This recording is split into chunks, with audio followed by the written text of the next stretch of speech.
So, if I can start, very good afternoon to everybody.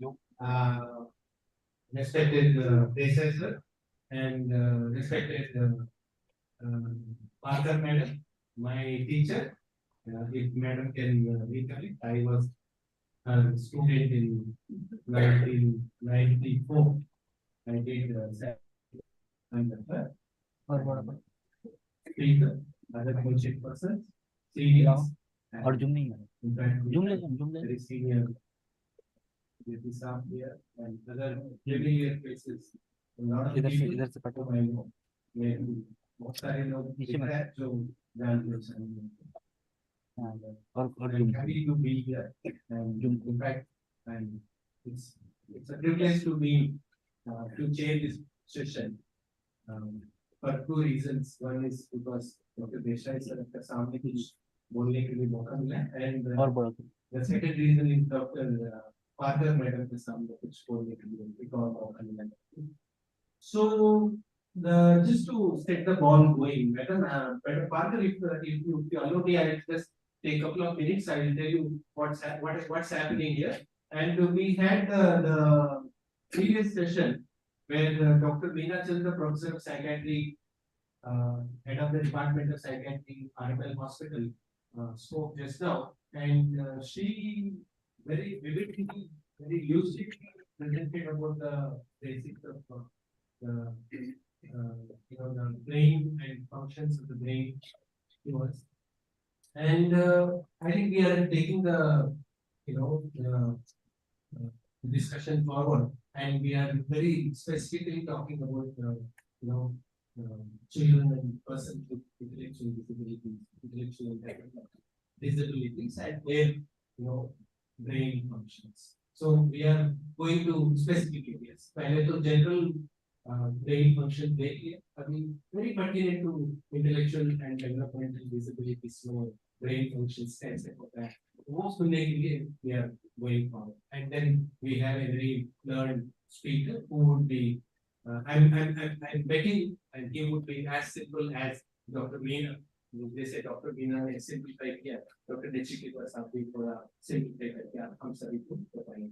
उससे पहले मेरा दो तीन points है वो बताऊंगा, and then we will request Dr. Parker to respond, and then we will ask the speaker. So whenever जब भी आप intellectual and developmental disabilities के बारे में बात करते हैं और उनका brains के बारे में बात करते हैं, are they going to be different brains? No, they also be the same brains. जो अभी सुनने से जो सुनने को मिला हमको same brains, same two cerebral hemispheres, and वही sclerosis, cerebellum, सब कुछ same रहेगा, but कुछ तो अलग है, जिसकी वजह से हमको इतना इकट्ठा होना पड़ा, कॉन्फ्रेंसेस करना पड़ा, सेमिनार्स करना पड़ा, और हम सभी लोग उसके बारे में सोचना पड़ा. क्या डिफरेंस ये होता है कि जैसे डेवलपमेंट होता है तो बच्चों में डेवलपमेंट जो होता है और कुछ वेरी स्पेसिफिक एरियाज जो डिसेबिलिटी रिलेटेड होता है, कभी-कभी हम ये बोलते हैं कि जनरल और ग्लोबल इश्यूज होता है और कभी-कभी स्पेसिफिक एरियाज. ग्लोबल मतलब पूरा ब्रेन में सेम काइंड ऑफ टेक्नोलॉजी जब रहेगा, then we call it as. और when it is very localized, एक ही एरिया में, जैसे कि ब्रोकास एरिया में बात करना थोड़ा दिक्कत आता है, so they are called as very local. So the global problem जब रहेंगे,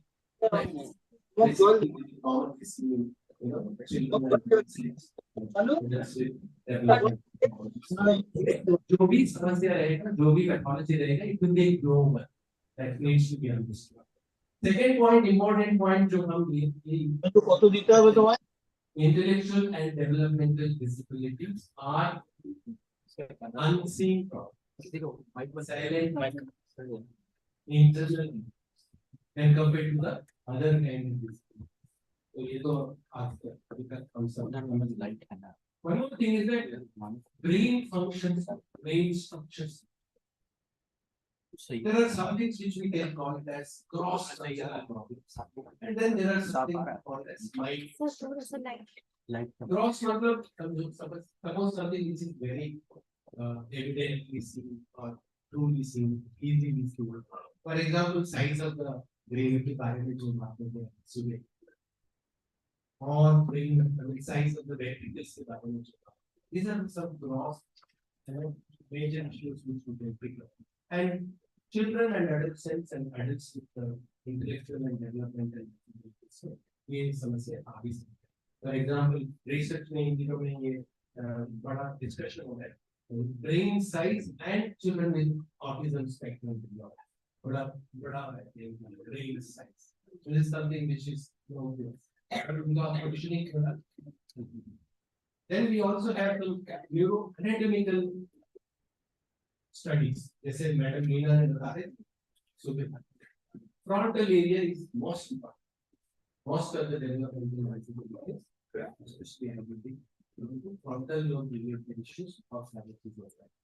One more thing is that जब भी हम brain के लिए समझने की कोशिश करते हैं, we should also see the comorbidities.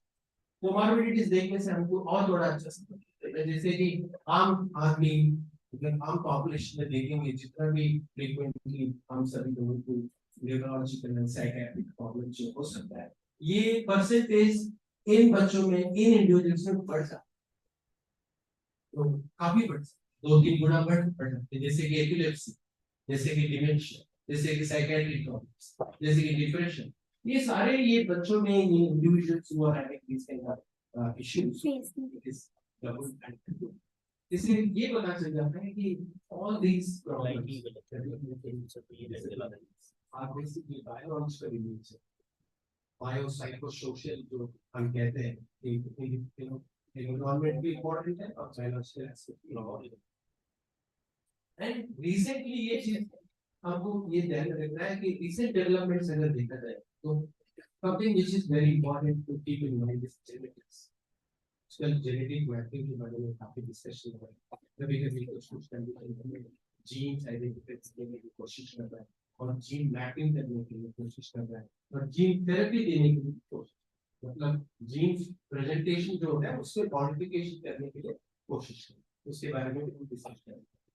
One of important चीज मैं जो बोलने वाला ये है, early identification and early intervention is the answer for persons with intellectual and developmental. तो मतलब ये है, जो भी रीजन होने दीजिए, बायोलॉजिकल ब्रेन रीजन होने दीजिए, एनवायरमेंटल रीजन होने दीजिए, प्रीनेटल होने दीजिए, पोस्टनेटल होने दीजिए, early identification is the one. तो मतलब ये होता है कि जितना जल्दी हो सके तो उतना जल्दी हम we should able to identify. तो उसको कहते हैं कि हम, हमारा एक एक्शन है कैच देम यंग. मतलब you should catch them as early as possible. Early interventionist is supposed to be working in neonatology department along with NICU, and then as soon as the baby is born, assessment should be done and identify the issues, challenges. This is what is called as early intervention. Identification followed by intervention. So far research ये कहता है कि early identification and early intervention of developmental disabilities has been proved beyond the doubt. मतलब एक हद से बढ़कर उनको एविडेंस है कि that they will be showing the difference.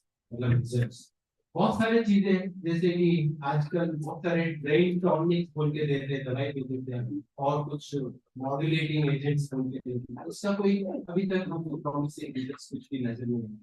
But इसका जो अर्ली आइडेंटिफिकेशन का, अर्ली इंटरवेंशन का काफी अच्छा इम्प्रूवमेंट हुआ.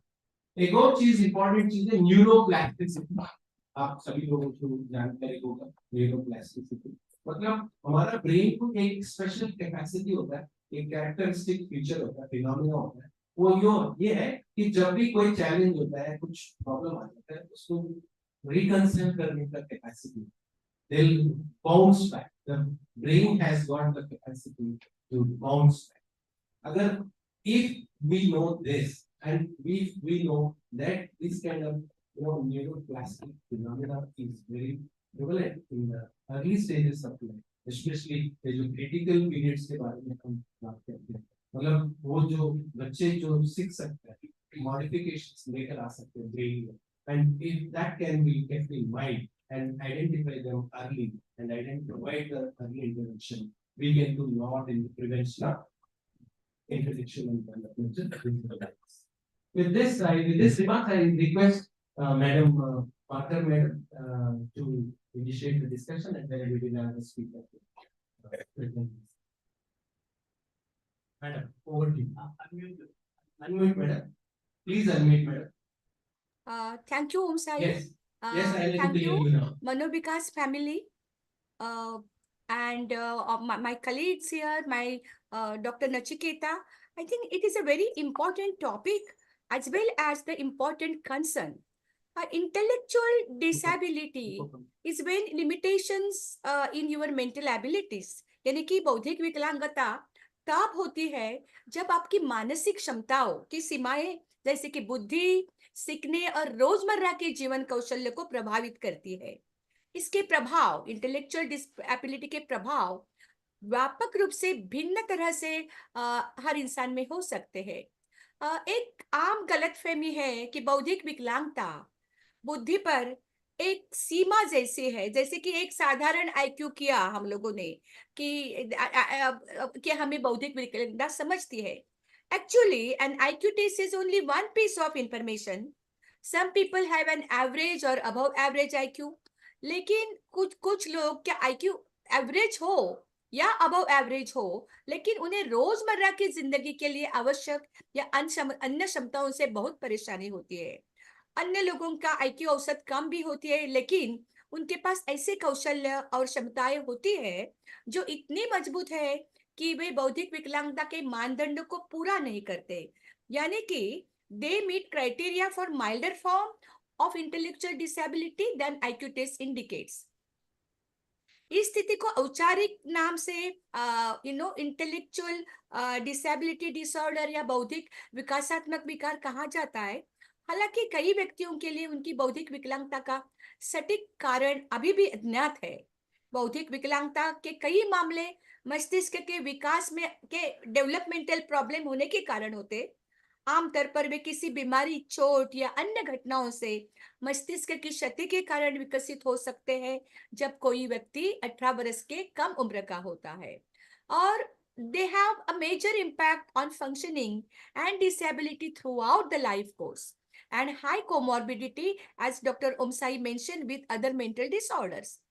So इस बात पर सहमति होनी चाहिए कि आईडीडी की परिभाषा में मस्तिष्क की दुर्बलता के विकासात्मक मूल हमें समझना चाहिए। One of the major changes recommended is the integration of IDD with neurodevelopmental disorder, जो कि बहुत important है। बौद्धिक विकलांगता कई कारणों से हो सकती है। विशेषज्ञों को ये भी संदेह है कि कई मामलों के कई कारण, यानी कि एक कारण नहीं, एक साथ काफी कारण और योगदान देने वाले कारणों की वजह से हो सकती है। कारण और एक योगदान देने वाले कारक जन्म से पहले या जन्म के दौरान या बचपन के शुरुआती वर्षों के दौरान बौद्धिक विकलांगता का विकास को प्रभावित कर सकते हैं, और इसीलिए हम जल्दी से जल्दी उसे पहचान सके और जल्दी इंटरवेंशन कर सके, ये बहुत इंपॉर्टेंट है। एंड आई एम ग्लैड कि ये जो पब्लिक हेल्थ प्रॉब्लम है उसके बारे में हम न्यूरो साइंस, ब्रेन साइंस की दृष्टिकोण से देख रहे हैं। So I am also very curious to listen to Dr. Nachiketa. Thank you very much. Before going to Dr. Nachiketa, we have very distinguished psychiatrist Dr. Siddiqui Saab. Dr. Siddiqui Saab, आप थोड़ा you may throw some light on this particular topic, and then we will go to Dr. Nachiketa. Thank you so much, sir. Thank you for inviting me here to the Manovikas Association. Nimesh sir, for not letting me go ultimately. Just a few things. कुछ चीजें जाननी चाहिए, जैसे कि अभी हम computer पे बात कर रहे हैं, आपके सामने कंप्यूटर होगा और आप लोगों ने कंप्यूटर यूज किया होगा। तो कंप्यूटर में एक मदरबोर्ड है, उसमें बहुत सारे सर्किट्स चल रहे हैं और उसके डिस्प्ले, उसका बिहेवियर क्या देख रहे हैं हम, जो स्क्रीन पे आउटपुट आ रहा है। तो स्क्रीन पे अगर आप मेरा फोटो देख रहे हैं तो ये कंप्यूटर के मदर चिप में कुछ चीजें चल रही हैं जिसके कारण ये प्रोजेक्शन आ रहा है। सो अल्टीमेटली ब्रेन में उसी को अगर आप इनफाइनेटली और कॉम्प्लेक्स कर दें तो ब्रेन जो हमारा फंक्शन करता है उसमें न्यूरॉन्स हो गए, उसके जो जो मेकिंग सेल्स हो गए, वो आपस में जुड़ते हैं, कुछ सर्किट्स बनाते हैं, वो सर्किट्स आपस में और जुड़ते हैं, जुड़ते और कॉम्बिनेशन ये ऊपर नीचे चलता है और फिर इसमें इलेक्ट्रिकल फ्लो होता है। तो अगर हम इस तरीके से देखें कि एक न्यूरो न्यूरोकेमिकल और इलेक्ट्रिकल फ्लो हो रहा है ब्रेन में, बहुत ही माइन्यूट, बहुत ही हल्का हल्का करंट सर्किट्स चल रहे हैं, और ये सर्किट्स अगर आपस में अच्छा तालमेल बना रहे हैं जैसे कि ज्यादातर लोगों में होता है, तो हम एक नॉर्मल, जिस जो हमारी एक परिभाषा है ना कि एक सामान्य व्यक्ति हमको दिख रहा है, जिसका एक बुद्धि एक प्रकार का है, पर्सनालिटी एक जैसा है, एक एक एक रेंज में आ रहा है। सो होता क्या है कि जैसे इंटेलेक्चुअल डिसेबिलिटी की हम बात कर रहे हैं या डेविएंस की बात कर रहे हैं, तो जो जिस तरीके से हमारे ये सर्किट्स आपस में सेट होने चाहिए थे, उसमें कहीं कुछ न कुछ ऊपर नीचे है, जिसपे डॉक्टर नचिकेता इसको और डिटेल में आपको बताएंगे। सो वहां से क्या हुआ कि जो एक टिपिकल, एक यूजुअल, एक नॉर्मल, एक आम इंसान के बजाय उसमें कुछ कुछ बदलाव होने शुरू हो गए, और वो बदलाव हमें इंटेलेक्चुअल डिसेबिलिटी, बिहेवियर चेंजेस या आगे चल के जो दूसरे मानसिक रोग होते हैं उस प्रकार से दिखते हैं। तो क्या हो रहा है कि किसी व्यक्ति के अंदर के सर्किटरी में चेंज है, उसमें उस व्यक्ति की कोई प्रॉब्लम नहीं है। सो एडवोकेसी के लिए आप ये समझो कि जिसके साथ ये जो बंदा इस समस्या के साथ आपको दिख रहा है, लेकिन उसके मदरबोर्ड में, उसके चिप्स में, उसके अंदर कहीं ना कहीं इलेक्ट्रोकेमिकल प्रॉब्लम्स चल रही, जिसके कारण वो है, जिसके कारण ये बिहेवियर दिख रहा है। सो हमें ये पहचानना है कि ये ग्रोथ का एक डेविएंस है, टिपिकल के बजाय एटिपिकल हो गया। तो इसमें हम उसको कैसे अर्ली आइडेंटिफाई कर लें, जल्दी से जल्दी पहचानें, और उस पे जो ट्रॉमेटिक एक्सपीरियंस होते हैं, जो बुरी घटनाएं हो रही हैं, जो उसके साथ और हीन भावना उसके अंदर डाली जा रही है, स्टिग्मा, रिजेक्शन, ये जो चीजें आ रही हैं, इसको अगर हम इंटीग्रेट करते हैं तो फ्यूचर और उसको हेल्प मिलेगी, सपोर्ट मिलेगा, और विकास में और हेल्प मिलता है इस चीज को। तो हमको ये समझना चाहिए कि ये भी एक तरह के बीमारी के लक्षण की तरह देख सकते हैं, और उसको हम इलाज के तौर पे देखें, ना कि ये किसी व्यक्ति की कमी है या उसके कैरेक्टर में दोष है या उसका उसकी उसमें कोई गलती है। तो as a learned person, as a mental health volunteer, सबको ये जानना चाहिए कि उसके साथ समस्या है, जो कि उसका एक बहुत ही बेसिक न्यूरोबायोलॉजिकल बेसिस है, और उस बेसिस को समझते हुए उसको हम क्या सुधार कर सकते हैं, उसके हिसाब से हम इलाज की पद्धति करें, और बंदे की या जो जो पर्सन है उसकी हम मैक्सिमम हेल्प करें। सो आई थिंक इस पे डॉक्टर नचिकेता को he will throw more light on it, and thank you so much for having me. Thank you so much. Back to you, sir.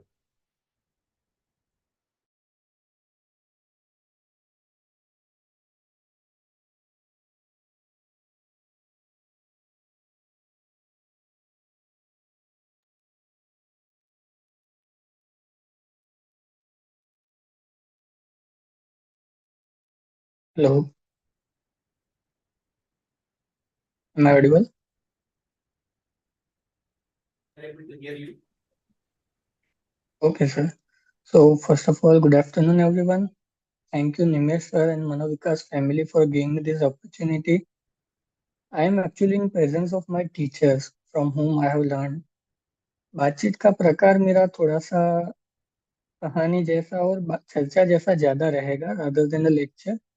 तो क्या रहेगा कि जैसे अगले सेशन में हमने देखा, सर ने और मीना मैम ने बताया कि डिटेल्स या माहिती तो ऑनलाइन मिल जाती है, सोचने का अप्रोच या तरीका हम समझने की कोशिश करेंगे।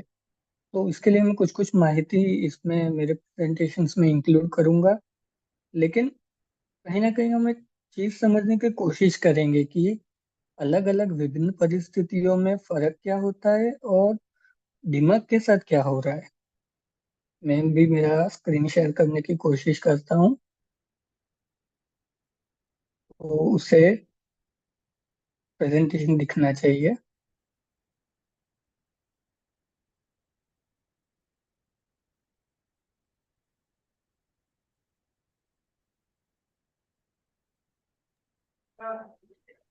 Hello, I have started my screen share. वहां पर दिख रहा है? Uh, I think it is ji. तो Yes, yes. Now we are able to see your first slide. हाँ, am I audible also? Yes, you are audible. जी। तो दिमाग के कामकाज और उनका अलग अलग परिस्थितियों में क्या बदलाव होता है उसके बारे में कुछ समझने की कोशिश करेंगे।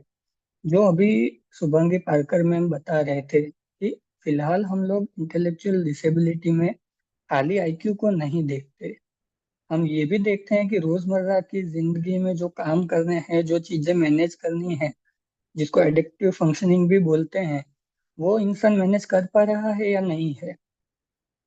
अगर वो कर पा रहा है तो हो सकता है कि उसका आईक्यू थोड़ा सा कम दिखे, लेकिन फिर भी वो डिसेबल्ड नहीं कहलाएगा। और वो एडिक्टिव फंक्शनिंग में क्या क्या आता है, बहुत सारी चीजें, जैसे कंसेप्ट को लेके कुछ स्किल्स रहती हैं कि चीजें सीख पाना, नए नए कॉन्सेप्ट समझ पाना, सोशल स्किल्स आती हैं, लोगों की बातचीत कर पाना, हाव भाव से सामने वाला क्या कहना चाह रहा है वो समझ पाना, और प्रैक्टिकल स्किल्स जैसे कि हाथ से जो करने वाली चीजें हैं, जैसे कुछ खाना बनाना या कोई चीजें ऑपरेट करना या मशीन्स ऑपरेट करना। तो बहुत बारी हम देखते हैं कि सच आईक्यू थोड़ा सा इधर उधर है, लेकिन जो हाथ कला या कौशल्य की चीजें हैं, सुनारी काम, सुथारी काम, ये सब चीजें इंसान कर लेता है। ऑन एन एवरेज जब ये दोनों चीजें हमको देखने को मिलती है कि आईक्यू भी थोड़ा सा कम है और उसको कामकाज में भी दिक्कत आ रहा है, तो फिर हम उसको सोचते हैं कि उसको माइल्ड, मॉडरेट, सीवियर या ज्यादा तकलीफ है। उसके हिसाब से हम ये अनुमान लगा सकते हैं कि ये इंसान कितने हद तक जिम्मेदारी उठा के एक समाज का उपयोगी हिस्सा बन सकता है। ऐसा नहीं है कि उसको माइल्ड या मॉडरेट प्रॉब्लम है तो वो कुछ नहीं कर पाएगा। और ज्यादातर, लगभग लगभग 85% लोगों को तो माइल्ड इंटेलेक्चुअल डिसेबिलिटी ही होता है, सीवियर केसेस वैसे भी कम होते हैं। तो उनको कभी कभी तो हम ये भी सलाह देते हैं कि भले उसका एग्जाम में परफॉर्मेंस कम आ रहा है, लेकिन उसको दूसरे बच्चों के साथ ही पढ़ाओ, खास करके माइल्ड वाले को, तो वो चीजें कैचअप कर पाएंगे और सोसाइटी का एक प्रोडक्टिव हिस्सा बन पाएंगे, जिससे उनके जीवन में भी फर्क पड़ेगा और उनके आसपास वालों के जीवन में भी फर्क पड़ेगा। फिर बात आती है कि न्यूरो डेवलपमेंटल डिसऑर्डर्स, वो क्या होता है। तो ऐसा समझिए कि आईक्यू हम एक नंबर निकाल रहे हैं, लेकिन एक्चुअली में बहुत सारे अलग अलग विभिन्न क्षमताएं हैं दिमाग की, जो अलग अलग एबिलिटीज हैं, स्किल्स हैं, उनको डेवलप होने का एक पूरा ट्रेजेक्टरी होता है कि छोटे थे कुछ टाइम पे चलना सीखे, बोलना सीखे, और चीजें करना सीखे। ये सब चीजें जब आगे बढ़ती है तो कुछ उम्र के हिसाब से कुछ कुछ डेवलपमेंट होना चाहिए। और ये सारे फंक्शन एक साथ डेवलप नहीं होते। अगर छोटे बच्चे में भी हम देखेंगे, पहले या तो वो बैठेगा, फिर वो थोड़ा थोड़ा चलेगा, उसी प्रकार से बोलने में भी वो धीरे धीरे सीखेगा। अगर ये जो विकास हो रहा है उसमें जो तो इंसान के उम्र के दूसरे बच्चों की तुलना में अगर कोई एरिया में वो पीछे रह रहा है, तो उसको हम बोलते हैं कि इसके विकास में कुछ तकलीफ है। कौन से विकास में? ब्रेन के। तो इसलिए शब्द आया न्यूरो डेवलपमेंटल डिसऑर्डर। उसमें दो मेन डिसऑर्डर सबसे ज्यादा कॉमन डिस्कस होते हैं, एक होता है ऑटिज्म और एक होता है एडीएचडी। साथ ही साथ अपन जो पहले बात हुआ ना कि सारा विकास डिले होता है, ग्लोबल डिले, वो इंटेलेक्चुअल डिसेबिलिटी की रेंज में जुड़ा हुआ है, जिसके बारे में मैं लास्ट में बात करूंगा क्योंकि वो थोड़ा ब्रॉड टॉपिक है। ऑटिज्म का लोगों को कैसे समझ में आता है कि जो बच्चा है वो आई कांटेक्ट कम रख रहा है, सुनने में उसको दिक्कत है, अपने में खोया खोया रह रहा है। और ये जो सुनने वाला दिक्कत है वो कान का तकलीफ नहीं है, उसका ध्यान अपने विचारों में खोया रहना। तो उससे क्या होगा कि उसको कुछ बोला गया तो वो तुरंत नहीं सुनेगा। कभी कभी पेरेंट्स बोलते हैं कि अपने में ही रहता है, हमारी बात नहीं सुनता है। और ये सब चीजों की वजह से वो डिस्कशन में लंबा नहीं उतरता है, उसको कुछ पूछा, शॉर्ट में जवाब दिया, फिर अपने में खो गया। और वो सेंसिटिव भी होता है, कुछ भी ज्यादा आवाज हुआ या ज्यादा तेज रोशनी, जिसको सेंसरी आउटपुट्स या इनपुट्स बोलेंगे, तो वो चीजों से उसको तकलीफ होता है। तो बहुत बार ऐसा होता है कि बैठा था, रास्ते पर से कोई तो बारात गई, उसका शोर शराबा देखे एकदम से चिढ़ गया, तो ये समस्याओं के साथ साथ उसको खासियत भी मिलती है। वो हो सकता है कि गणित में या दूसरी परिस्थितियों में अच्छा हो। यहाँ पर मैं एक चीज बताना चाहूंगा। पुराने समय पे हम क्या सोचते थे कि उसकी कमियों पे फोकस करके उसको कितना सुधारा जाए वो देखो। आज के टाइम पे हम लोग स्ट्रेंथ बेस्ड अप्रोच के ऊपर भी फोकस करते हैं, मतलब उसकी विशिष्टता क्या है, उसमें क्या खूबी है, उसको आगे लाओ। हो सकता है कि उतना एक समाज के उपयोगी या प्रोडक्टिव हिस्सा बनने के लिए काफी हो। तो उसके जो ऑटिज्म के दो मेन चीजें हैं वो है कि सामाजिक वार्तालाप, सोशल क्यूज, एक दूसरे की बातें करना, समझना, चेहरे के हाव भाव पढ़ना, रीडिंग बिटवीन द लाइंस। ये कम्युनिकेशन में कुछ डेफिसिट है। दूसरा, वो अपने अकेले अकेले में रहता है, उसके इंटरेस्ट काफी रिस्ट्रिक्टेड है कुछ। बोलिए बोलिए now you can Nachiketa, my apologies. This is Nimesh aside. Will you make sure you're on slideshow those? क्या I am in slide mode. You're on slideshow? Okay, thanks. Right. Bye. Sorry, go on, please. तो वह social communication deficit, restricted interest, कुछ चीजों में ज्यादा interest रहता है, repetitive behaviour, ये एक इम्पोर्टेंट एरिया है। बच्चे छोटे भी होते हैं तो भी जो मैकेनिकल चीजें हैं उसमें ज्यादा इंटरेस्ट जा रहा है, या एक ही एक्शन बार बार कर रहे हैं। कभी कभी वो अपने को खुद को शांत करने का तरीका भी हो सकता है, जिसको पेसिफाइंग बिहेवियर बोलते हैं। फिर बच्चे को चाहिए कि उसका जो रूटीन है या टाइम टेबल है, जो भी चीज है उसको बिल्कुल वैसा का वैसा चलना चाहिए। अगर कुछ अनएक्सपेक्टेड हो जाता है तो परेशान हो जाता है। सेंसरी सेंसिटिविटी, जैसे हमने वो भारत वाला एग्जांपल देखा। उसके साथ साथ में और क्या क्या हो सकता है, दूसरी तकलीफें भी हो सकती है, पेट खराब हो सकता है, नींद का दिक्कत है। और जैसे मैम ने बताया कि कभी कभी बहुत सारी चीजें साथ में चलती है, ऑटिज्म है, थोड़ा बहुत साथ में एडीएचडी वाला भी हिस्सा लग रहा है।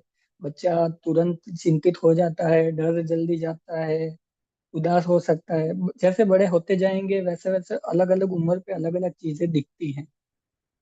और ये चीजें, ऑटिज्म के लक्षण, नॉर्मल इंटेलिजेंस या कि नॉर्मल बौद्धिक क्षमता के साथ भी हो सकते हैं, और इंटेलेक्चुअल डिसेबिलिटी के साथ भी जुड़े हो सकते हैं। तो कुल मिला के ये छोटा सा स्नैपशॉट है कि ऑटिज्म में हम क्या क्या देखते हैं, कैसा है तो हमको ऑटिज्म का सोचना है। फिर उसको प्रोफेशनल के पास स्क्रीनिंग के लिए लेके जाएंगे तो वो एसेस करके बता पाएंगे कि एक्चुअली में वो ऑटिज्म है भी या नहीं। जैसे इधर आप देख सकते हो कि येलो वाले सर्कल में इंटेलेक्चुअल एबिलिटी का लिखा है नीचे, बीच में लैंग्वेज स्किल्स का लिखा हुआ है, और ग्रीन वाले में एडेप्टिव फंक्शन पे उन्होंने फोकस किया है कि अपने रोजमर्रा के काम वो अपने से कर पा रहा है या उसको सपोर्ट की जरूरत लगती है। तो उसी चीज को अलग तरीके से देखेंगे तो language disability, communication deficits, repetitive behaviours, ये तीन कोर चीजें मानी जाती हैं। उसके साथ में एसोसिएटेड दूसरे फीचर्स हो सकते हैं, वो कुछ भी हो सकता है, इंटेलेक्चुअल डिसेबिलिटी, सीजर्स, इरिटेशन के रिलेटेड चीजें, मूड के रिलेटेड चीजें, स्लीप की प्रॉब्लम्स।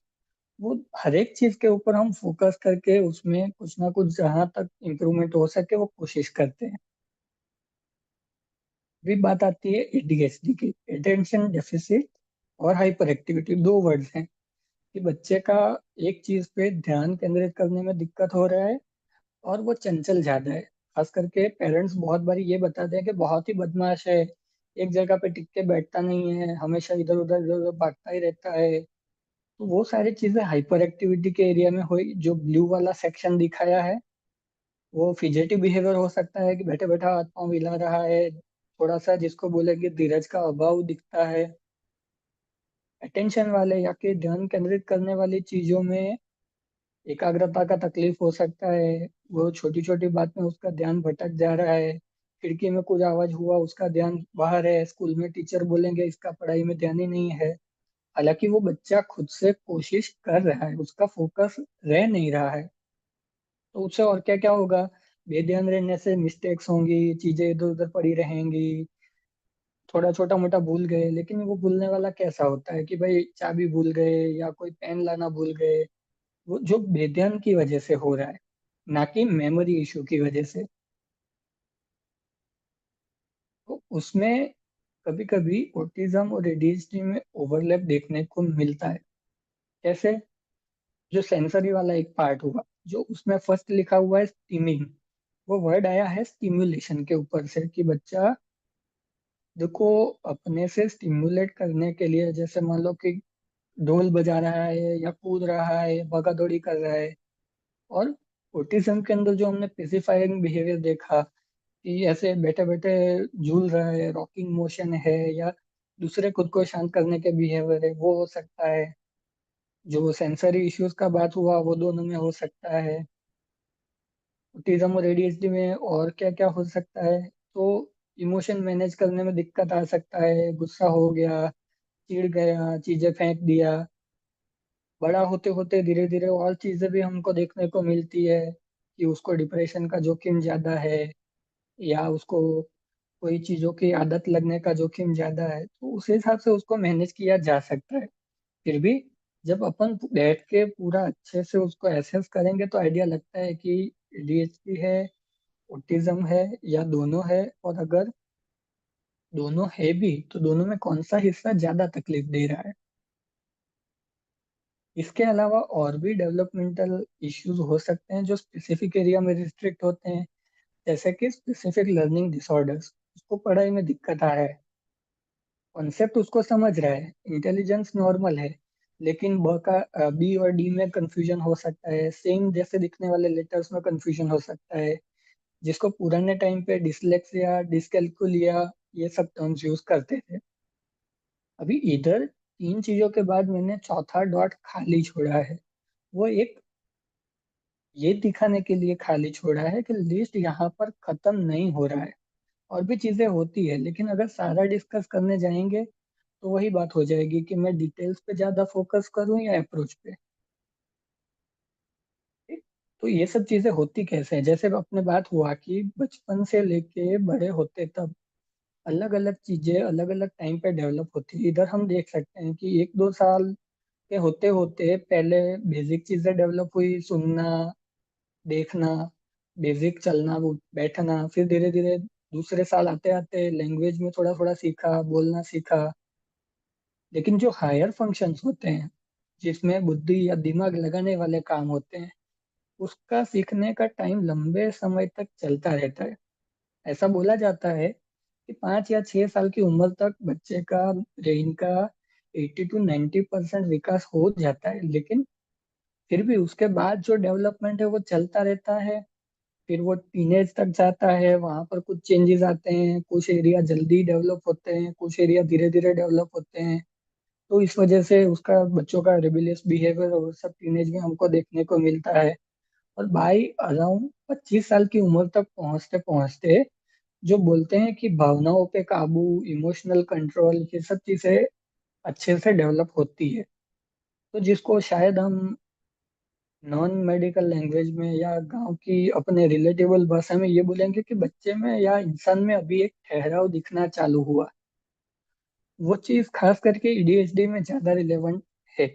वो आगे चल के हम थोड़ा सा देखेंगे। और ये सब डेवलपमेंटल ट्रेजेक्टरी होती कैसे है, तो सबसे पहला चीज होता है कि जब गर्भाधान हुआ, वहां पर एक ही सेल होता है छोटा सा, उसमें माता की और पिता के डीएनए आते हैं। उससे आगे चल के अलग अलग चीजें का निर्माण होगा। तो क्या कैसे समझ सकते हैं, मान लीजिए कि आपके पास रसोई का कुक बुक या रेसिपी का एक बुक है, जिसमें छाप के दिया हुआ है कि ऐसे ऐसे ऐसे करना है, तो आपका आइटम बन जाएगा।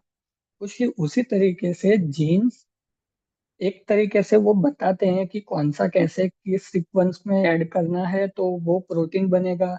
फिर वो प्रोटीन जो सेल होता है उसके अलग अलग कंपोनेंट्स बनाएंगे, उसका काम चलेगा, फिर वो सारे सेल्स मिलके अलग अलग बॉडी पार्ट्स बनाएंगे और अपना कामकाज चालू रखेंगे। लेकिन उसमें एक चीज आती है कि वातावरण या एनवायरनमेंट, उसका असर पड़ता है। कैसे, मान लीजिए कि आपके पास कोई ऑलरेडी एक रेसिपी का बुक है, लेकिन आप अपने स्वाद अनुसार उसमें मॉडिफाई कर रहे हो, मिर्ची कम किया, ज्यादा किया, कोई स्टेप आपने अंदर छापा हुआ है लेकिन काट दिया कि ये मुझे नहीं करना है, कोई नया चीज ऐड कर दिया कि धनिया की जगह जीरा डाल के देखा, तो ये सारे जो चेंजेस हुए उसको कुछ कुछ वैसे हम एपिजेनेटिक्स को समझ सकते हैं। तो उससे ओरिजिनल रेसिपी हमने बदल नहीं दी है, उसमें करेक्शन या चेंजेस किए हैं। और ये चेंजेस एकदम गर्भाधान वाली अवस्था है, जब बच्चा पेट में होता है तब से ये छोटा छोटा कुछ ना कुछ होना चालू हो जाता है। और थ्रू आउट द लाइफ अलग अलग चीजों का प्रभाव इस तरीके से जीन के फंक्शनिंग पे पड़ता है, जो अल्टीमेटली वो सेल के फंक्शन को अफेक्ट करेगा। और ऐसे सेल का समूह मिलके जो ऑर्गन बन रहा है उसके फंक्शन को अफेक्ट करेगा। टेक्निकल डिटेल्स काफी ज्यादा है, पर हम इस तरीके से समझ सकते हैं कि जीन्स पिक्चर में कहाँ पर हैं। तो ये छोटा सा एग्जांपल है कि अलग अलग परिस्थितियों में कौन से जीन्स देखे गए हैं कि जो इसके कनेक्टेड हैं। मैं कनेक्टेड क्यों बोल रहा हूँ, क्योंकि एक होता है कॉजालिटी यानी कि कार्य कारण का संबंध, वो प्रस्थापित करना थोड़ा जटिल होता है। आमतौर पर हम ये देखते हैं कि ऐसे बच्चों में या ऐसे इंसान में ये जीन के फंक्शन में कुछ ऊपर नीचे देखने को मिला। अभी उसमें जो एडीएचडी वाला स्लाइड है उसमें आप देखोगे तो साइनेप्स के बारे में बात हुआ है, जो भी साइनेप्टिक प्लास्टिसिटी का बात चल रहा था ना, तो ये कुछ तो जीन्स बताए हैं जो अपना काम करते हैं, उससे सेल का फंक्शन नॉर्मल रहेगा, तो वो एक दूसरे से बातचीत करने का काम नॉर्मली कर पाएंगे।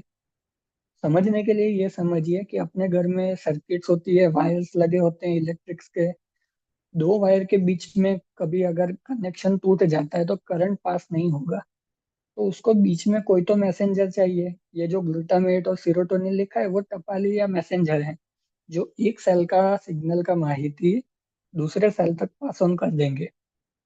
तो उसमें अगर गड़बड़ी पड़ा या ये जो कनेक्शन है जिसको साइनेप्स बोलते हैं उसमें कुछ गड़बड़ी पड़ा, तो वो जो इलेक्ट्रिकल सिग्नल का बातचीत का काम करना है उसमें दिक्कत आएगा। और बहुत बारी वो दिक्कत ऐसा नहीं होता है कि बिल्कुल काम बंद हो गया, काम बढ़ गया, कम हो गया, छोटे मोटे बदलाव भी असर कर जाते हैं। तो उसको अभी हम एक एक कंडीशन के हिसाब से थोड़ा समझने की कोशिश करेंगे कि कैसे ये चीज दिमाग के फंक्शन को असर करती है और कैसे वो आगे चल के रोजमर्रा की तकलीफों में या सिम्टम्स में या तकलीफों में परिवर्तित होता है। इधर अलग अलग एरिया का नाम दिया हुआ है और उसके इन्वॉल्व होते जीन्स का नाम भी दिया हुआ है, रिस्क जीन्स करके। तो जो एरिया है एक्चुअली में सारे एरिया मिलजुल के काम करते हैं। पुराना कॉन्सेप्ट ये था कि अलग अलग एरिया अलग अलग काम संभाल लेता है, हालांकि देखा ये गया है कि सारे ब्रेन के हिस्से एक बड़ी कॉरपोरेट ऑफिस के अलग अलग डिपार्टमेंट की तरह एक दूसरे के साथ कम्युनिकेट करके ही काम करते हैं, कभी भी एक हिस्सा एक काम अकेले नहीं मैनेज करता है। तो फिर भी समझने के लिए ये बोल सकते हैं कि जो आगे का हिस्सा है फ्रंटल लोब, वो जो बुद्धि या दिमाग लड़ाने का या फोकस करने का या जिसको हम लोग एग्जीक्यूटिव फंक्शंस बोलते हैं उसका काम करता है। वर्किंग मेमोरी का थोड़ा उसमें काम रहता है, जो कि हम बोल सकते हैं कि अपने फोन या कंप्यूटर की रैम जैसा है, कि जिसमें टेम्पररी चीजें स्टोर होती है, फिर या तो वो लॉन्ग टर्म स्टोरेज में जाएंगी या तो डिस्कार्ड हो जाएंगी। तो वो लॉन्ग टर्म स्टोरेज में डालेगा कौन, उसको मेमोरी में कन्वर्ट कौन करेगा, टेम्पोरल लोग। फिर वो ये भी याद रखेगा कि कौन सा मेमोरी क्या रिलेवेंट है, क्या पॉजिटिव था क्या नेगेटिव था, वो सारा डिटेल वो जमा करता है। इस वजह से टेम्पोरल लोब अपने लैंग्वेज, बिहेवियर, मेमोरी, ये सब चीजों को अफेक्ट करते हैं। उसी तरीके से पैरेटल लोब सेंसरी इंफॉर्मेशन को प्रोसेस करने का काम करता है, हाथ पाँव को चलने का ऑर्डर देने का काम करता है। फिर कुछ और हिस्से होते हैं सेरेबेलम और बेसिल गैंग्लिया मिलके वो मूवमेंट को स्मूथ रखने का काम करते हैं। और फ्रंटल लोब का एक और इम्पोर्टेंट काम ये है कि ये जो सारा मूवमेंट या बिहेवियर दोनों में से कोई भी कह लो, उसको कब रोकना है, ब्रेक कब लगाना है, वो फ्रंटल लोब करता है। खास करके फ्रंटल लोब का भी सबसे आगे का हिस्सा जिसको प्रीफ्रंटल बोलते हैं। तो यहाँ पर जब वो छोटे छोटे जीन्स के फंक्शन में थोड़ा इधर उधर हुआ, वो अल्टीमेटली कोई चीज का, कोई दिमाग का फंक्शन ज्यादा हो गया या थोड़ा कम हो गया, ये हो जाएगा। उससे क्या होगा, जैसे वो येलो वाले में लिखा है कि ऑटिस्टिक फिनोटाइप के अंदर थोड़ा कोग्निटिव इम्पेयरमेंट दिखता है, कभी कभी अटेंशन का इश्यू भी दिख सकता है, और सेंसरी मोटर इश्यूज दिखते हैं, क्लमजीनेस, चीजें हाथ में से गिर जाना, और स्पेसिफाइंग रिपीटेटिव बिहेवियर जिसको स्टॉप ना कर पाना, ये कहीं ना कहीं फ्रंटल लोब के फंक्शंस के साथ कनेक्टेड है। और ऑक्सीपिटल लोब में क्या होगा? अगेन, हैंड आई कोऑर्डिनेशन, जो विजुअल स्पाशियल डिफेक्ट्स बोला है, टेम्पोरल लोब के एरिया से लैंग्वेज इम्पेयरमेंट का इशू आ सकता है, सेरेबेलर एरिया से मोटर डिसफंक्शन, अगेन कंप्लेनेंस का इशू आ सकता है, और फ्रंटल वाले का जैसे हमने बात किया कॉग्निटिव सिम्टम्स आएंगे। एडीएचडी में क्या होगा? जैसे मैंने बोला ना, एग्जीक्यूटिव फंक्शन, ये जो हिस्सा दिखाया है काफी हद तक ये प्रीफ्रंटल कॉर्टेक्स है, उसका फंक्शन अगर कम हो गया तो इंसान खुद को ब्रेक कम लगा पाएगा। तो क्या ऐसा, वो बोलते हैं ना, ऑन द गो या ड्रिवन बाय मोटर, भागता रहता है, एक जगह पे शांति से बैठने में दिक्कत हो रहा है, एक जगह पे खास करके जिसमें कंटाला आ रहा है, उस चीज पे ध्यान बनाए रखने में उसको दिक्कत आ रहा है, उसके साथ दूसरे हिस्से तो काम करते ही हैं, तो कहीं ना कहीं वो चीजें, वो क्लमजीनेस और वो सब फैक्टर्स भी दिखेंगे। तो ये एक छोटा हिस्सा है कि जहाँ पर नीचे जो लिखा हुआ है SLC6 और ये सब चीजें, वो जीन्स हैं। पॉलीमॉर्फिज्म क्या हुआ? जैसे मैंने बोला कि काम एकदम बंद हो गया, एकदम ज्यादा हो गया, या ऑन ऑफ जैसा नहीं है, उसका लेवल भी बदलता है तो उसका असर पड़ता है। तो उससे प्रीफ्रंटल का काम कम हो गया, ऑडिट न्यूक्लियस का काम थोड़ा कम हो गया, सेरेबेलम का काम कम हो गया, तो उससे उसके executive function, speech, emotion control, ये सारे पे असर आने लगता है। तो उसका एक समरी इधर है कि प्रीफ्रंटल कॉर्टेक्स का इश्यू होगा तो organisation, self control, attention maintain करना, इसमें इश्यू आता है। फिर एक जो हिस्सा है ब्लू में दिखा है ब्रेन स्टेम के पास, उसमें इश्यू आएगा तो वो स्लीप वाले इश्यू आएंगे, हाइपर एक्टिविटी आएगा, इम्पल्सिविटी आ सकता है। जो पर्पल वाला है बेसल गैंग्लिया, तो मोटर कंट्रोल। ऐसे नहीं, वो जो मैसेज आ रहा है उस पे। Hello, am I audible? Yes, yes. हाँ। तो बेसल गैंग्लिया जो कोऑर्डिनेशन है वो मैनेज करने में रहेगा, तो उसे तीन चार चीजें देखने को मिलती है, क्लमजीनेस, फिर बिहेवियर में कुछ चीजें, टिक्स और ये सब चीजें इस एरिया से रिलेटेड होती हैं। Limbic system, emotion regulation, processing, restlessness, ये चीजों के अफेक्ट करेगा। तो कुल मिल के इम्पल्सिविटी, हाइपर एक्टिविटी, अटेंशन एक जगह पे फोकस कर पाना, प्रॉब्लम सॉल्व कर पाना, और सिलेक्टिव अटेंशन माने अपने एक जगह पे बैठे हैं फिर भी अपने आजू बाजू बहुत कुछ हो रहा है, अपनी इंद्रियां इनपुट देती है, वो सारे संवेदन में से क्या चीजों पे फोकस करना है। प्रीफ्रंटल कॉर्टेक्स में जब प्रॉब्लम आता है तो जो एक प्रीफ्रंटल के भी वापस से हिस्से करे जाते हैं, तो उसमें से ऑर्बिटोफ्रंटल वाला वो रिपीटेशन, इम्पल्सिविटी, हाइपर एक्टिविटी में अफेक्ट करेगा। डोजोलेटरल वाला है जो एग्जीक्यूटिव फंक्शन या कॉग्निटिव वाले में अफेक्ट करेगा।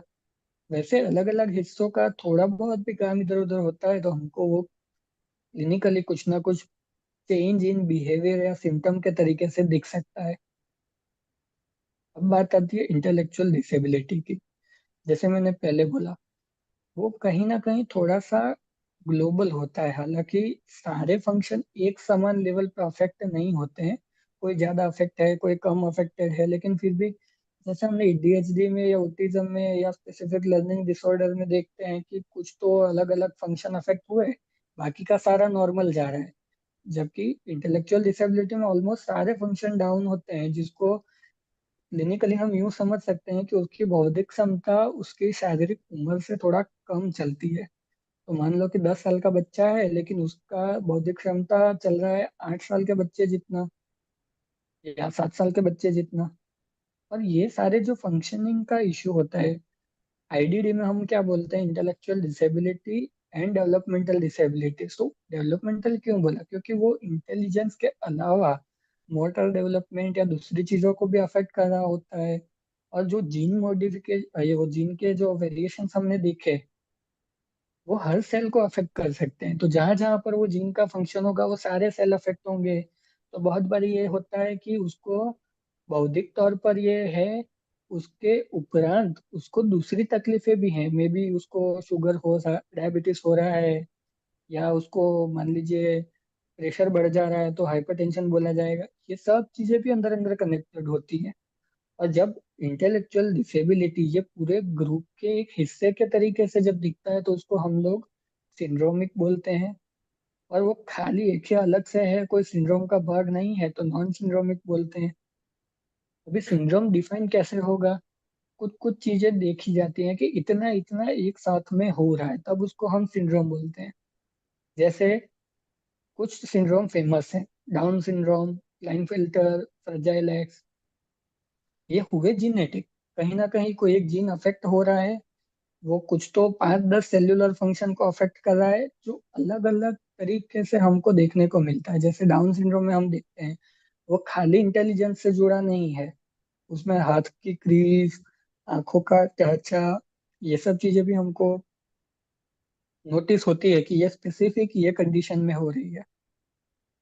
और वहां पर वो बात भी आती है कि जैसे मान लीजिए डाउन सिंड्रोम जो है ट्राइसोमी 21, तो सारे डाउन सिंड्रोम वाले बच्चे इंटेलेक्चुअल डिसेबिलिटी नहीं होते, और सारे इंटेलेक्चुअल डिसेबिलिटी वाले बच्चे डाउन सिंड्रोम नहीं होते। ओवरलैप है लेकिन 100% ओवरलैप नहीं है। तो और क्या क्या हो सकता है? जैसे यूटेरियस का हमने बात किया कि बच्चा पेट में है, वहां पर एनवायरनमेंट भी अफेक्ट कर सकता है। माता को इन्फेक्शन हुआ, या माता का स्मोकिंग या अल्कोहल इंटेक चालू है।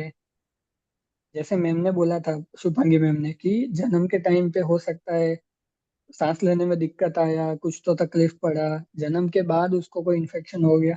तो ये सारी चीजें जब अपने डेवलपमेंट को अफेक्ट करती है, तो कोई एक या एक से ज्यादा एरिया में बच्चा थोड़ा डेवलपमेंट पीछे रह जाता है।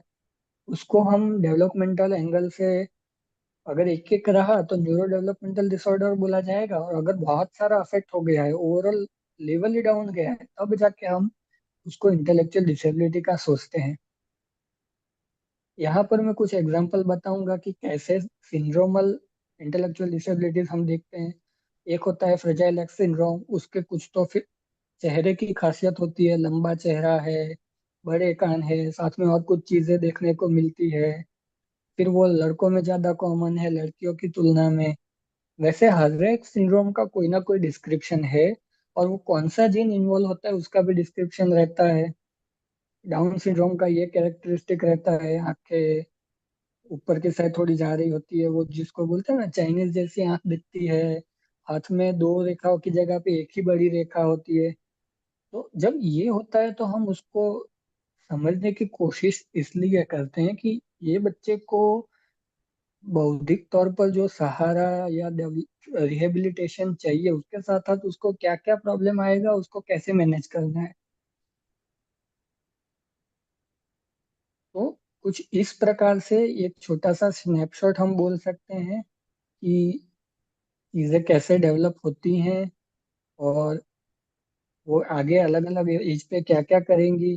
हालांकि अभी का फोकस छोटे बच्चों के ऊपर ज्यादा था, लेकिन वो पूरा लाइफ चलता है। और वो जब डेवलप होते हैं तो अलग अलग उम्र पे अलग अलग चीजों के तरीके से दिखेगा। और फिर जब वो समझने बैठते हैं तो समझ में आता है कि कहाँ ओटिज्म और एडीएचडी जैसी चीजों का कनेक्शन एंजाइटी डिप्रेशन से है। फिर उसमें इंसान अपने खुद से इधर उधर ट्रायल एंड एरर से समझता है कि मुझे ये चीज लेने से दिमाग थोड़ा शांत रहता है, जैसे कि अल्कोहल या स्मोकिंग, तो वो करेगा। फिर उसमें एडीएचडी वाले में हमने देखा कि उसका खुद पे वो भावनाओं पे कंट्रोल कम रहता है, तो बार बार करेगा, फिर उसको आदत हो गया। लोग बोलेंगे कि ये बिगड़ गया। हालांकि एडिक्शन भी इस तरीके से देखा जाए तो इन चीजों से जुड़ा हुआ तकलीफ ही है। तो उसको जब ओवरऑल हम देखेंगे कि ये ब्रेन का डेवलपमेंट बचपन से लेके आज तक कैसे हुआ, उसको कहाँ कहाँ स्ट्रगल हो रहा है और उसको कैसे मैनेज करना है, तब शायद हम इन बच्चों को ज्यादा अच्छे से मदद कर पाएंगे। और हम ये भी समझ पाएंगे कि सारे केस एक जैसे नहीं होते, यूनिक होते हैं। और उसमें ये सब चीज़ों के अलग अलग कॉम्बिनेशन परम्यूटेशन हमको देखने को मिल सकते हैं। वैसे देखा जाए तो ये बहुत ही इंटरेस्टिंग और फैसिनेटिंग फील्ड है। टेक होम मैसेज ये है कि कहीं ना कहीं दिमाग के विकास के साथ जुड़ा हुआ है। न्यूरो डेवलपमेंटल एस्पेक्ट का हमने आज बात किया। सेकंड हिस्सा होता है न्यूरो डिजेनरेटिव, जिस पे अभी मैंने ज्यादा बात नहीं किया, लेकिन ऐसा समझिए कि वेर एंड टेयर जो होता है वो भी इन परिस्थितियों में आगे चल के ज्यादा हो सकता है। तो जो सर बता रहे थे डेमेंशिया, डाउन सिंड्रोम का एक एग्जांपल लें तो उनको डेमेंशिया बहुत ही कम उम्र में और बहुत ही कॉमनली हो जाता है। क्यों? कहीं ना कहीं उसको ब्रेन को फंक्शनिंग में दिक्कत आ रहा था। तो वेर एंड टेयर होते होते फिर धीरे धीरे वो डिमेंशिया के सिम्टम्स आने लगते हैं। उसी तरीके से दूसरे बॉडी पार्ट जब अफेक्ट होंगे, उसके जो प्रॉब्लम्स आएंगे उसको भी हमको मैनेज करना है। और साइड बाय साइड रिहेबिलिटेशन और दूसरी सोशल सिस्टम्स और ये रोल्स को भी हमको ध्यान में रख के चलना है। तो जो सेंसरी इश्यू था उसमें भी रिहेबिलिटेशन का रोल है। जैसे कि एक ऑक्यूपेशनल थेरापिस्ट थे जीन आयर करके, उन्होंने ये कॉन्सेप्ट दिया था कि अगर ये सेंसरी प्रोसेसिंग में इश्यू आ रहा है, इंटीग्रेट नहीं हो रहा है, तो उसको सेंसरी इंटीग्रेशन थेरेपी देते हैं तो उसमें इम्प्रूवमेंट दिखता है। तो इसलिए हम ऐसा लिख तो देते हैं कि ऑटिज्म है, एडीएचडी है, सेंसर इंटीग्रेशन कराओ। क्यों कराना है? कहीं ना कहीं कॉन्सेप्ट यहाँ पर जुड़ा हुआ है। इसके साथ मैं अभी मेरा बात खत्म कर रहा हूँ। आशा रखते हैं कि इससे आपको खुद से कुछ तो इस बारे में ज्यादा पढ़ने की थोड़ा सा प्रोत्साहन मिला हो। धन्यवाद। लाइट ऑन कर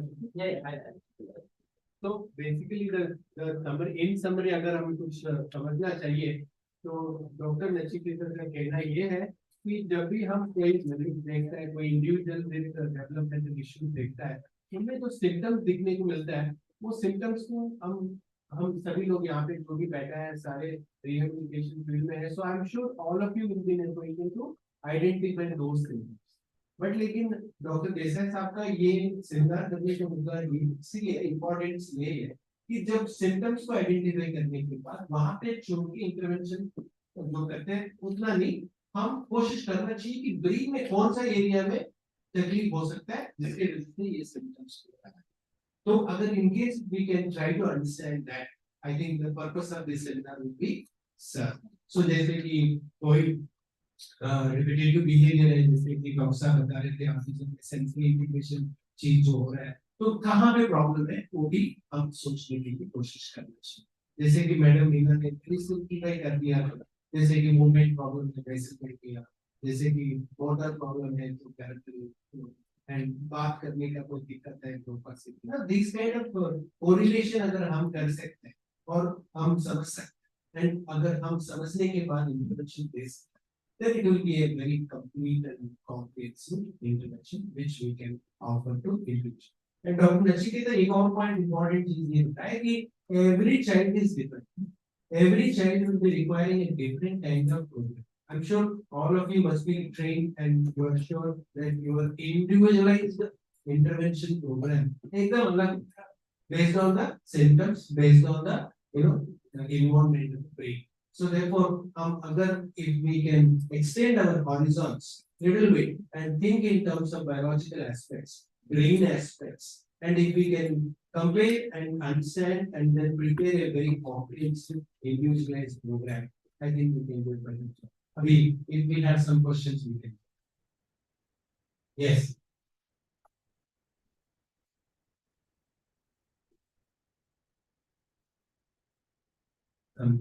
Questions and comments. Yeah, because Dr. Nachiketa will be happy to answer questions.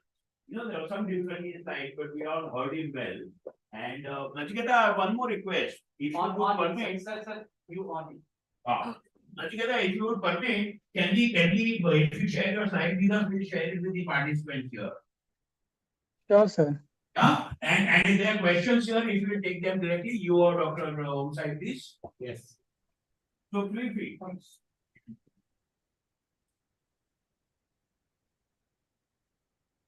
So bad. Light चलाओ यार खाना खिलाया I request you to share some of your experiences. The children with autism, ADHD में जो आप देखने को मिला और जो आप challenge face किया, ये आप बात कर सकते हैं. And brain issues के बारे में कुछ discussion होगा. Some of you can just say. Yes, madam. हाँ जी madam. Thank you, sir. Good afternoon. Sir, I am from Jammu Kashmir and district of the small town. आपका profession क्या? I am a special educator and I worked in this field last 23 years. ठीक है. बताइए. Presently I am working with children with autism. Okay. तो sir जैसे आप कह रहे हैं कि चैलेंज फेस किए, बताइए. जब मैंने ये टॉपिक देखा यहाँ पे national seminar on mental health and AST जो भी है, तो I would like to know about कि autism is a different brains like umbrella terms है. I am currently working with 9 to 10 autistic children under the age group of 3 to 5 years. तो sir सबका different है और सबके साथ मुझे differently तरीके से थेरेपीज प्रोवाइड करनी है. तो मुझे ओवर जानना है कि किस तरह से हम being a special educator, parents का क्वेश्चन है, पेरेंट्स के बिहाफ पे मैं पूछ रही हूँ कि किस तरह से हम ओवर इन बच्चों के साथ ओटी या स्पीच एक स्पेशल एजुकेटर कैसे कर सकता है, उनकी क्वेश्चन रहते हैं कि क्या ये ठीक हो सकता है बच्चा. तो इस तरह से हम सब एक ही प्लेटफॉर्म पे बीइंग अ स्पेशल एजुकेटर उनका आंसर कर पाए या मैं कुछ और सीख पाऊँ. तो इसलिए मैंने तो आपका पूरा सुनने से दो चीज बाहर आ गए. एक तो आपने पूछा था कि इन लोगों को और क्या कर सकते हैं. यस प्रश्न ये पहले वाला प्रश्न ये था कि मेरे को लगता है कि हम जो अभी कर रहे हैं अब पिछले 10 साल पहले और 20 साल पहले जो करते थे बहुत अंतर, क्योंकि हम इम्प्रोवाइज हो चुके हैं, क्योंकि हमारा समझ बढ़ गया, हमारा ये कंडीशंस को और ब्रेन रिलेटेड इश्यूज के बारे में थोड़ा समझ बढ़ गया. हो सकता है कि हमारे इंटरवेंशन प्रोग्राम जो हम डिवाइस करते हैं उसमें भी इम्प्रोवाइजेशन हो गया. ये ठीक होता है कि नहीं. तो it's a very common question. हम सभी लोग जब इस रूम में इस स्थान में जो लोग बैठे हैं सभी के सभी लोग सुना होगा कभी तो कभी कोई पूछा होगा हमने कि पूरा की पूरा ठीक होता है कि नहीं. It's a very difficult question to answer. Yes. As a teacher, you will have very challenging time to answer the parents. But मेरा मानना ऐसा है कि पेरेंट्स को हम सबसे पहले ये प्रश्न को जवाब देने से पहले कुछ चीजें करते हैं, जैसे कि बच्चे के बारे में थोड़ा समझ लीजिए, फैमिली के बारे में समझिए और इकोलॉजिकल एस्पेक्ट्स को अगर समझने के लिए कोशिश करेंगे, is it prenatal, natal, postnatal, और उसके बाद डायग्नोसिस बनाने के लिए कोशिश करें. Is it autism or is it ADHD or is it a overlapping condition or is it intellectual disability? Diagnosis करने की कोशिश करें और उसके बाद इंटरवेंशन देने से कितना इम्प्रूवमेंट है वो भी एक बार देखें. ये सभी पैरामीटर्स आपके पास रहेगा तो ये प्रश्न को जवाब देना थोड़ा आसान है. तो अगर ये सारे चीजों में मेरे को अगर ऐसा लगता है कि इट इज रीसेंट ऑनसेट और एक्वायर्ड कंडीशन, कोई मतलब माइल्ड सिम्टम्स है और इंटरवेंशन देने के बाद काफी अच्छे इम्प्रूवमेंट, तो हम ये भी कह सकते हैं कि काफी हद तक ठीक हो जाए. तो ये ऐसा वाला कॉन्फिडेंस देना जरूरी है. और दूसरी चीज ऐसा है कि हर बच्चा सेम नहीं होता है. There are some children where the severity of the problem is so high that you will have to communicate very realistically, very clearly, very openly. कहना पड़ेगा शायद ये बच्चा को आप हमेशा के लिए थोड़ा साथ देना पड़ेगा, थोड़ा सहारा देना पड़ेगा. पूरा की पूरा ठीक नहीं हो पाएगा तो भी बहुत सारे चीज इम्प्रूव हो सकता है. आम आदमी जैसे काम कर सकते हैं, आम आदमी जैसे जीवन कर सकते हैं, बट लेकिन कुछ नहीं. ऐसा वाला शब्द यूज करके आप आगे. Yes yes madam. सर आप बैठिए सर. आप नहीं सर, सब लोग थोड़ा एंशियस होते हैं. अगर आप जो प्रश्न पूछना चाहते हैं वो बंद हो जाएगा. Hello everyone, this is Rupanti Bhargava and I'm working at Greenfield Service in Chhattisgarh as a special educator. Here sir has mentioned that the child who is having mild intellectual disability can academically he can go up to sixth class. Right, sir. 6 to 8. It was my. Right, sir. Third to sixth. Third to sixth. Third. So what is your question, Max? And we have provisions seriously that we cannot deny. We have children with intellectual disability, and there they have not mentioned that we can deny a person who is having moderate IQ. What shall we do in that case if we have children with moderate intellectual disability? Hello, आपके पास कुछ जवाब है? हमारे पास इसका जवाब है। I have one answer that any child with any level they can pursue any kind of interest. Okay. Wait, there is no profound, there is no severe, there is no mild, there is no moderate. Okay, any person. मैं बताऊंगा कि हमारे class में 20 student थे, 20 ने exam दिया, क्या सभी को फर्स्ट डिवीजन 90% आ गए? नहीं, कोई बच्चे फेल भी किए, तो हो सकता है कि वो सीवियर और प्रोफाउंड जिसको आप नाम दे रहे हो वो फेल कर। Okay, but the education is not bounded कि ये माइल्ड है तो नहीं जाएगा, moderate. There is a one more thing I can tell you that in within the CBSE, within the NIUS, all the system, it is now becoming so flexible, so accommodative कि हम उसको और भी बहुत सारे चीज देकर उस बच्चे को पास करा सकते हैं, आगे बढ़ा सकते हैं। There is a provided कि मैं देख रहा हूँ कि हमारे जो बहुत सारे स्पेशल एजुकेटर्स है उसको सीबीएसई के गाइडलाइन के बारे में पता नहीं, एग्जामिनेशन का गाइडलाइन है, एकोमोडेशन गाइडलाइन सीबीएसई का है, इवन कि यूजीसी का बहुत बड़ा एक एकोमोडेशन गाइडलाइन आया है जिसमें कि बच्चे कॉलेज में जाते हैं। मैं हमारे यहाँ मनोविकास में हर साल कम से कम नहीं तो 25 से 30 आईडीडी वाले लोग पास करते हैं and then they pursue the higher education and the skill and all. मैं पिछले साल तक तो हर कॉलेज में जाता था और वहां से डाटा लेकर आता था कि आपके कॉलेज में इस बार कितने बच्चे आईडीडी वाले ने एडमिशन लिया। लेकिन इस साल बड़ी अच्छी खबर मिली कि डीयू में से डीयू में आईडीडी वाले जो बच्चे थे वो 300 मोर देन 300। एंड मैंने कहा कि ठीक है, आपके तरह का क्वेश्चन आंसर करो कि थोड़ा सा ये बना दो कि सीवियरिटी क्या है। तो हमने वहां देखा कि माइल्ड वाले भी हैं, मॉडरेट वाले भी हैं, ठीक है, बट जो सीवियर प्रोफाउंड है they need little high support. जो हमारे ऑलरेडी एक्ट में एक प्रोविजन है हाई सपोर्ट नीड, इसको भी यहाँ पर डिमिस्टिफाई करना जरूरी है बिकॉज जब हम आईडीडी के केस में आते हैं सर तो हमेशा कह देते हैं कि हाई सपोर्ट नीड वाला बच्चा। हाई सपोर्ट नीड को जो लॉ में लिखा गया है वो लिखा गया है कि आपके पास एक डिसेबिलिटी सर्टिफिकेट है 40% plus, okay, that is the benchmark disability.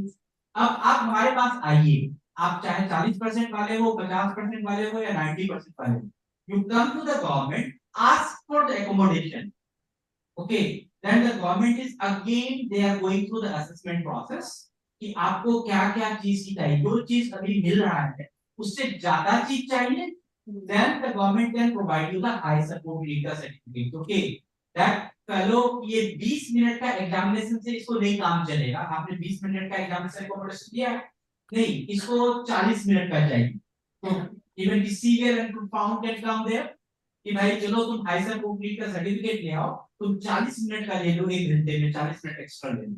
So there is a provision we should understand and if within the provisions हम थोड़ा सा उसको इंटरप्रिटेशन अगर गलत से करते हैं तो फिर तो दिक्कत है।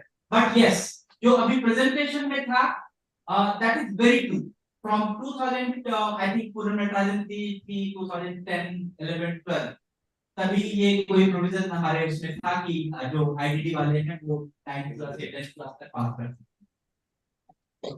Yeah, there was a provision. So that was a government written notification by the somebody XYZ forget about it. तो हम लोगों ने 2013 में एक कन्वोकेशन किया था, फर्स्ट कन्वोकेशन किया था, हमारे बच्चे जो आईटीडी वाले जितने भी स्टूडेंट थे उनको यूनिवर्सिटी से सर्टिफिकेट मिला था। Indira Gandhi national open university था, उन्होंने डिप्लोमा किया था retail hospitality, all 35 were working. तो उसी समय कानून का बड़ा 2016 के एक्ट का बहुत प्रोविजन चल रहा था, तो फिर हम लोगों ने एक बड़ा सा कन्वोकेशन किया था, उसमें मांग की थी अब ये जो लोग हैं ये वो आपका जो नोटिफिकेशन है 10th क्लास का वो नहीं काम करेगा, ये तो ऑलरेडी कॉलेज जा रहे हैं, इनको बड़े अच्छे से सब चीज मिल रहा है। तो in that was the everything was considered. और 2016 में तो अब पूरी तरह से हमारे हर जगह पर है कि उसको स्कूल में भी मिलेगा, कॉलेज में भी मिलेगा, आईडी वाले को हर तरह का रिजर्वेशन मिलेगा। Practical you need to work too much practical. देख ऐसा है, हाँ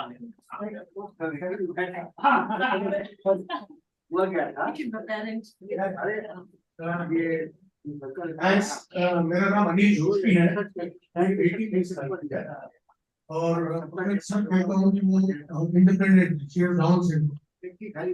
तो आप समझ सकते हैं कि आज से 25-27 साल पहले इंक्लूजन तो नाम भी नहीं था, नामोनिशान नहीं था। अभी और बाद में समझने लगे, बाद में पॉलिसी आई, तो हम सभी, मैंने आपके साथ में मेरे विचार शेयर इसलिए करना चाहता हूँ कि आप सभी कहीं ना कहीं स्पेशल एजुकेशन के साथ जुड़े हुए हैं, प्रैक्टिकल एक्सपीरियंस है। Ideally by virtue of its definition abstract thinking, mathematics, geography ये कॉन्सेप्ट्स नहीं आएंगे, साइंस एक्सपेरिमेंटेशन कम समझेंगे, समझते हैं, ऐसा नहीं है कि समझ नहीं है। तो हम लोगों ने क्या किया, उनकी जो क्षमताएं हैं, पहली तो बात ये समझ लीजिए कि इंक्लूजन किस लिए है। इंक्लूजन एकेडमिक अचीवमेंट्स के लिए है, या हम हमारे बच्चों को इंजीनियर डॉक्टर बनाना चाहते हैं, चार्टर्ड अकाउंटेंट बनाना चाहते हैं, कि इनकी पर्सनालिटी, जो हम मेरे जैसे पेरेंट्स घरों में तो कर ही रहे थे सब कुछ, लेकिन वो एक्सपीरियंस जो घर में नहीं दिया जा सकता है, जो हम उम्र बच्चों के साथ मिल सकता है, चाहे वो गाली देना हो, गाली लेना हो, मारपीट करना हो, सब कुछ। इसीलिए मैं ज्यादातर पेरेंट्स को, मैं हजारों पेरेंट्स को काउंसलिंग करता हूँ, ये कहता हूँ कि please do not chase the modern schools, chase the schools which is most convenient and comfortable for the child. घर से नजदीक हो, चाहे वहां कल्चरली बहुत हाई फाई लोग ना भी आए, क्योंकि हमें नहीं पता कि बच्चा जब समाज में इंडिपेंडेंट जाएगा तो किन लोगों के साथ उसका पाला पड़ेगा। हैप्पी टू शेयर, मेरी बेटी 9 घंटा रोज काम करती है independently, and she is in a regular full time employment. What it means is, आज भी हमारे ब्यूरोक्रेट्स भी कंफ्यूज है कि इनका साइन किया हुआ कॉन्ट्रैक्ट वैलिड है कि नहीं। मिनिस्ट्री से लोग मुझे फोन करके पूछ रहे थे, आपकी बच्ची ने वोटिंग कैसे कर दिया? नहीं, अभी भी है confusion. Then in 2019 she became an icon of election committee. कहने का मेरा मतलब है कि first and foremost as teacher, you have to treat all your students equally, keeping in mind that every child is different. तो कुछ कोई छोटे होंगे, कोई बड़े होंगे, कोई मोटे होंगे, कोई पतले होंगे, कोई वीक होगा, जो भी हो, not every child will have aptitude in all the subjects.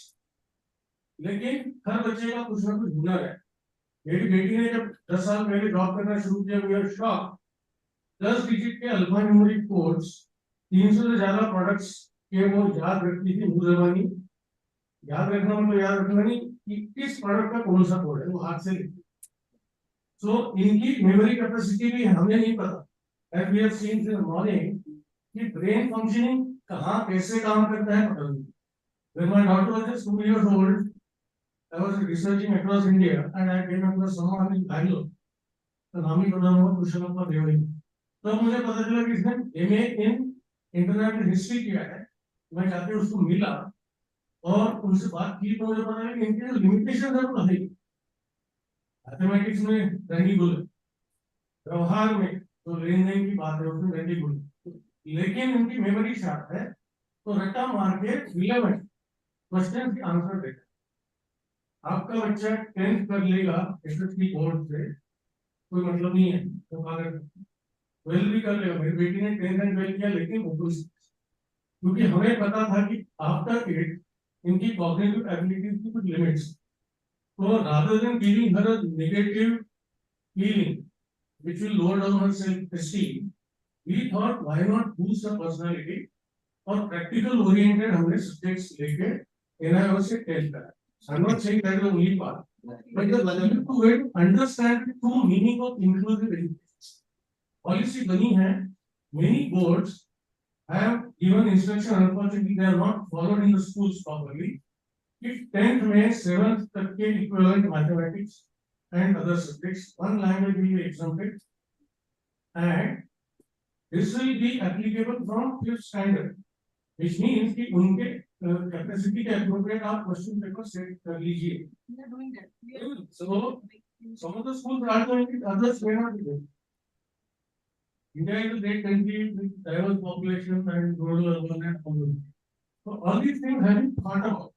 So we have to understand the relevance of inclusive education for building a personality of every student. And it's not just the certificate. Thank you, sir. Thank you. One more question, may I ask? Madam आपने इतने आप लोगों की पहले बोली थी madam आपका प्रश्न है मैडम नहीं, प्रश्न नहीं, मैम की ही बात। ओके जो मैम कह रहे regarding the child particular school और कितनी क्लास तक बच्चे को ले जा सकते हैं। पॉलिसी का सिंपल मतलब होता है like entire system is governed by the policy. And if policy is talking about inclusive education, then inclusive education will be there. It means policy itself is governed by the constitution, no doubt. Article 253, there are so many. So, मतलब वो article बोले जो is not known to everybody. How when we are signing on to the treaty at the international level, so it's the responsibility of the government, of the state government or the union government की वो काम उन्हें करना ही करना है, UNCPR इसको follow कराना ही कराना। तो पहली बात तो ये zero rejection means the zero rejection. We have to follow it. Then we have to understand the conceptualization. तो सर ने बहुत अच्छे से बताया. यदि we are talking about the inclusive education, we must understand what the inclusion means. Inclusion doesn't mean that children with or without disabilities are equal. ठीक है, we will treat them equal. They will study together, but as per their abilities, as per their skills. So the bottom line and summary, if I have to summarize, we should not see the disability and degree. We should see the abilities, functionality. So, I think we should learn to that. moreover, the inclusive education means to think about the abilities of the child in Thank case you. of the child. Thank you. Dr. Nishiketa, you have to say something. Madam, So I would just narrate one small kind of a success story, and then I'll give the mic to Shubhangi ma'am. There is a doctor that I know. उनकी जो लड़की हैं उनको down syndrome diagnose हुआ था, and people were की हाँ ये थोड़ी स्लो है, and just recently last week she got a graduation from international institute as a teaching assistant. Okay. जो लेडी हैं वो अभी 25 प्लस के एज के हैं, and she did this, and now she can work as a teaching assistant in many countries, not just one. That graduation या diploma is valid in multiple countries. तो अगर उसको डाउन सिंड्रोम है या तो इंटेलेक्चुअली डिसेबल्ड है करके बोल देते, how would she be achieving this? So she has abilities. That is what. Yes, and strength-based approach is important for this point of view. Very good. So if we have Dr. Shubhangi madam, and madam can give her remarks. So we are not able to see her. Okay. Yeah, madam is there. I think we have to be little careful when we are dealing with the borderline by our side, clinically, when we find somebody as a borderline, there are not all those parameters which fit in, basically. So we really have to, go beyond IQ. I am again and again saying, because sometimes parents also complain, his IQ is, they say, less, but he is doing so many other things, so we have to really look at the whole situation very globally, and to our surprise, as a psychiatrist, pretty often it is surprise to us the way some people do, even in some kind of the art, a kind of performance which you see, and it doesn't match with so-called IQ. Okay, so So, this madam, kind of discrepancy in actual performance in some areas, because brain is not the organ which a single function, it's a more complicated, and some functions really are so good. So we really have to be careful while we are going through. IQ is a good idea. I mean, it is the available idea for us to look at, the intellectual functioning. But still, there are so many googlies which we see pretty often. And as a psychiatrist, we have to be careful. Then other things which we have to be careful about, ADHD, we have to be careful about only concentration difficulties, we have to be careful about subtle. See, learning disabilities sometimes are so subtle, so subtle. And you start wondering what is it, basically, because they also don't meet the criteria which we give the certificates today. And the parents really keep arguing with us, fighting with us. Naturally, they are anxious. So there are definitely issues in this science. Okay, and we have to take this into account. So as a parents, they should be supportive. As a psychiatrist, as a professional, we have to be little more sharper than what we are, and we really have to help these children eventually. thank you. You see, Praveen, Dr. Praveen is there? Praveen Paul. Yeah, Sir, if we can Eh, listen. Praveen, may I speak? yeah. Yeah, Am I please. audible? You're not seen, sir. If you can switch on camera. Okay, just a minute. Praveen, you are a smart man. Let's see. Yeah, but I was listening to all the stalwarts. It was very interesting. Please go ahead, sir. We would like to listen to you. As a clinician, what we face is how do you break the news to the parents? Because breaking the news of this intellectual disability with a simple IQ test is very, very painful and stressful for the parents. Number one. And number two, we talk about these social norms, etc., adaptive behavior, etc. But in practical aspects, when we send a patient or send a child to for a disability certificate, what we see that these children uh, are facing some difficulties, like there are attitudinal issues from the clinicians and from us ourselves. So we have to be very careful about these children who might be having other issues apart from the IQ.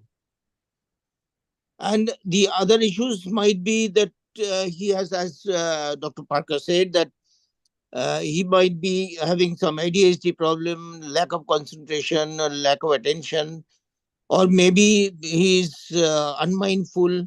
So simple IQ of 70 or less doesn't qualify for the disability certificate. I think something else has to be developed by the clinicians, psychologists, and the other persons who are working in this area to find out other means before we declare a person or child as intellectually disabled.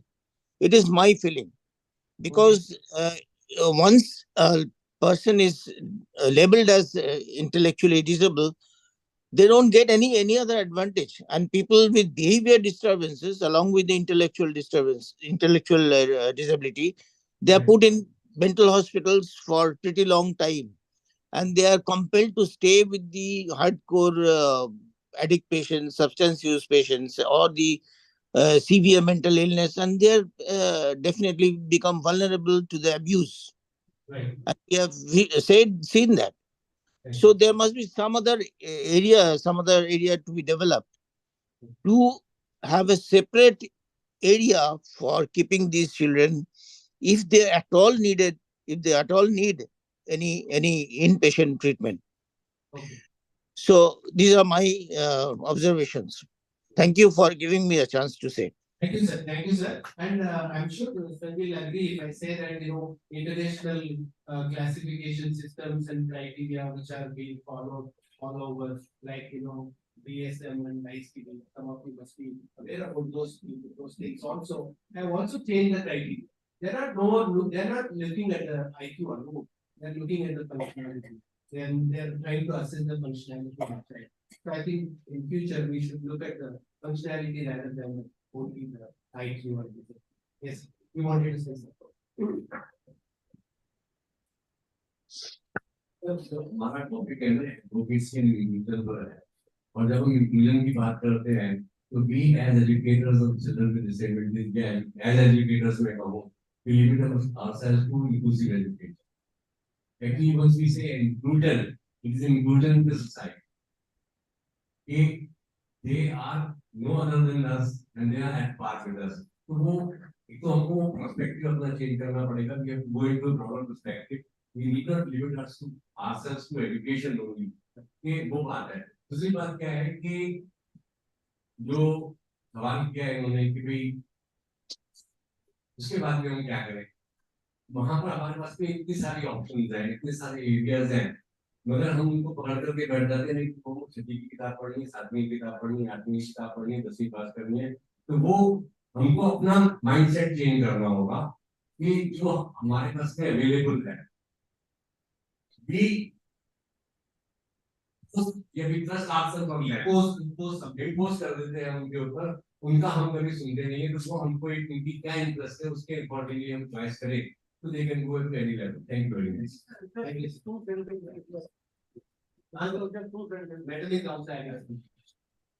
I just want to ask that if a child is having 71 IQ, for example, they fall in borderline criteria.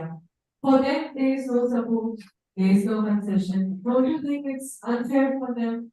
70 or 60? I think it is being discussed. I think it's not a criteria. We should not. But ma'am,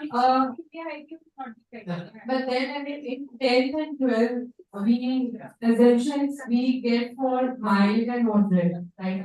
The one who falls in M1.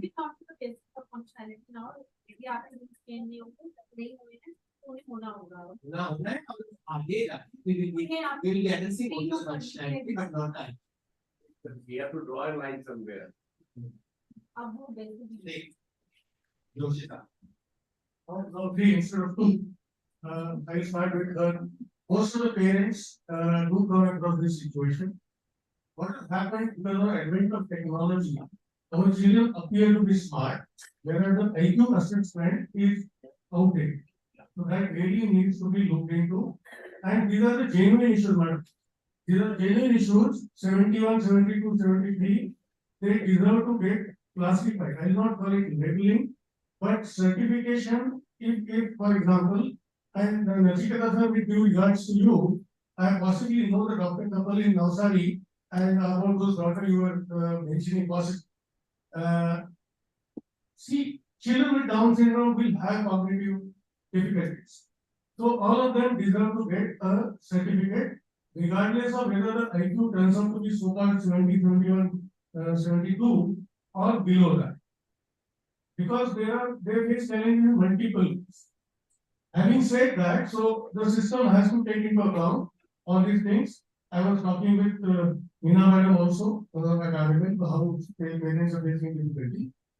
So, according to me, based on my observations and the global study, possibly 1 in million children with Down syndrome will have an IQ of 70 and above. Otherwise, most of them, if we have appropriate measurement scales, they will have IQ below 70.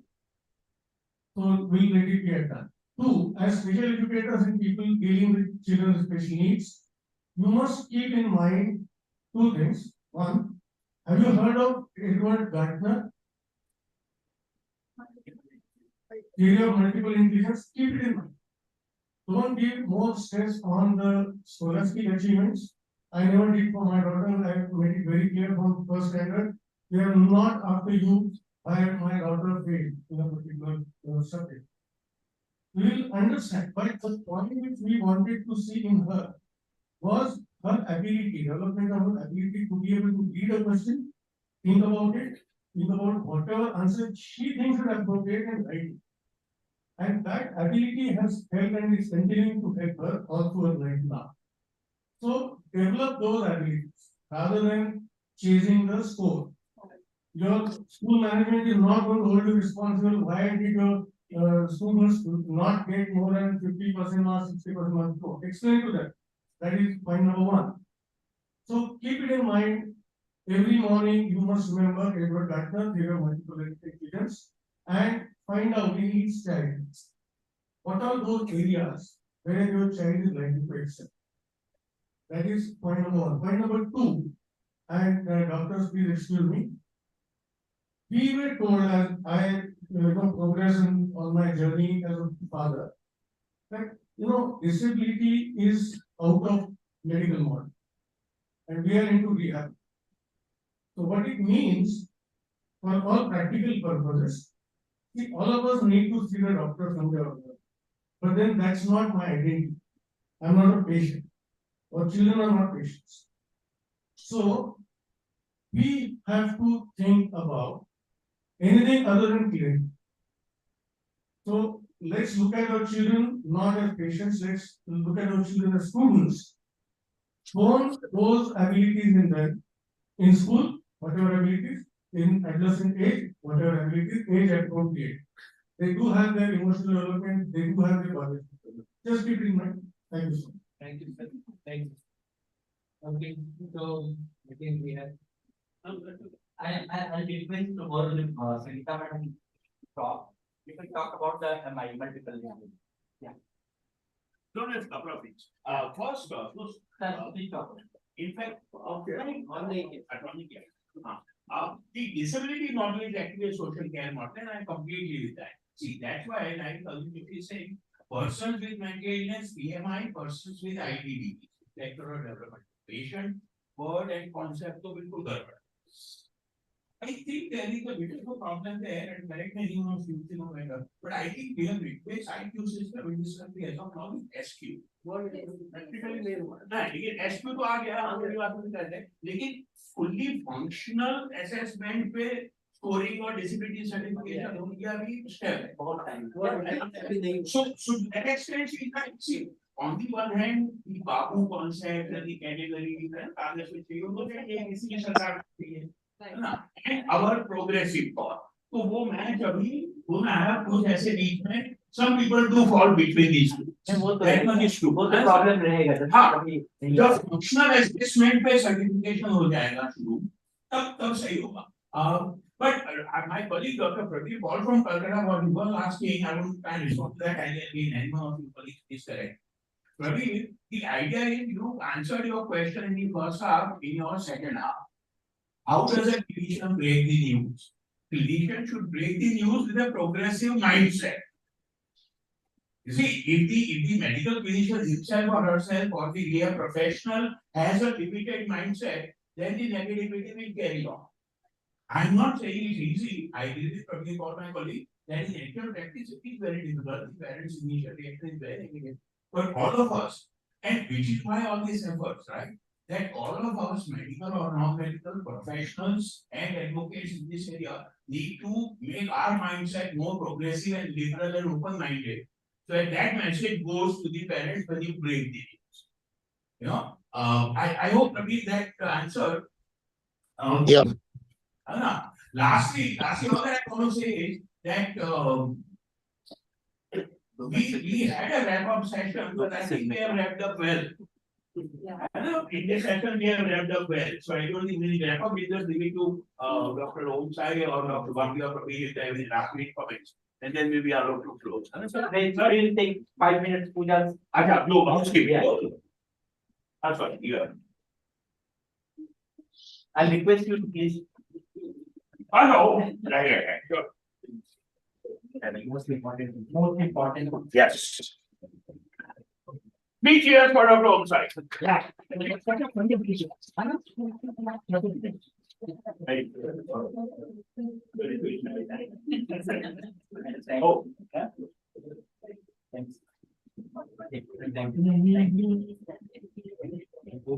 so you have final comments wrap up before we all go home? Actually, sir, we have wrapped up really very well. Do You want? it's required? No, that's why they will pay. What I can suggest you, we will have the 5-10 minutes with you, so that you can make something to tomorrow. What? Oh, is it? Yeah. Sure. Good idea. Okay. Pooja says from Hyderabad. Yeah. So it's a good total solution, and then Sir, they do the make good introduction. Okay, I know most of you would say Amaida last session. Amaida. Okay, that's how in Telugu we say that. Oh, I'm not Telugu. Let me give you my introduction. I'm Pakka Bihari, born and brought up in Delhi, and then got married to a Malayali. I was then settled in Andhra, which became Telangana. Okay. Twist and multi. So, by qualification, I finished my master's in applied psychology from DU South Campus. And by the way, by 10th grade, I decided I am Bharat Mata. I want to take care of children. And I started pursuing everything in psychology. I think today's session was too good, and let's respect our brain. We are talking about brain, but we have not realized our brain. I think during the lunch break also, we were talking with each other, trying to fetch some information. Am I right? So, are you all ready to play a small game? Okay, and then I will have a quiz in the name of wrap up. Okay, so I want all of you to keep your hands free now, quickly. Don't keep any pencil pen in your hand, just be ready. Okay? I'm going to say different letters. P, N, J, R, T, O, P, like that. But whenever I say P, you people have to clap. Okay? Ready? Such a simple one. And P for Pooja, so P letter. Okay? Okay, let's begin. We have to clap for Pooja. Only for P, sir. Okay. Okay, attention deficit disorder. And then After the हम check करेंगे कि कितने ADHD यहाँ बैठे हैं time. Okay, so your turn starts now. तो madam आप पहले गिव अप कर देंगे चलिए खेलते हैं R N J N O I P N O J N P N O Y N N J O T.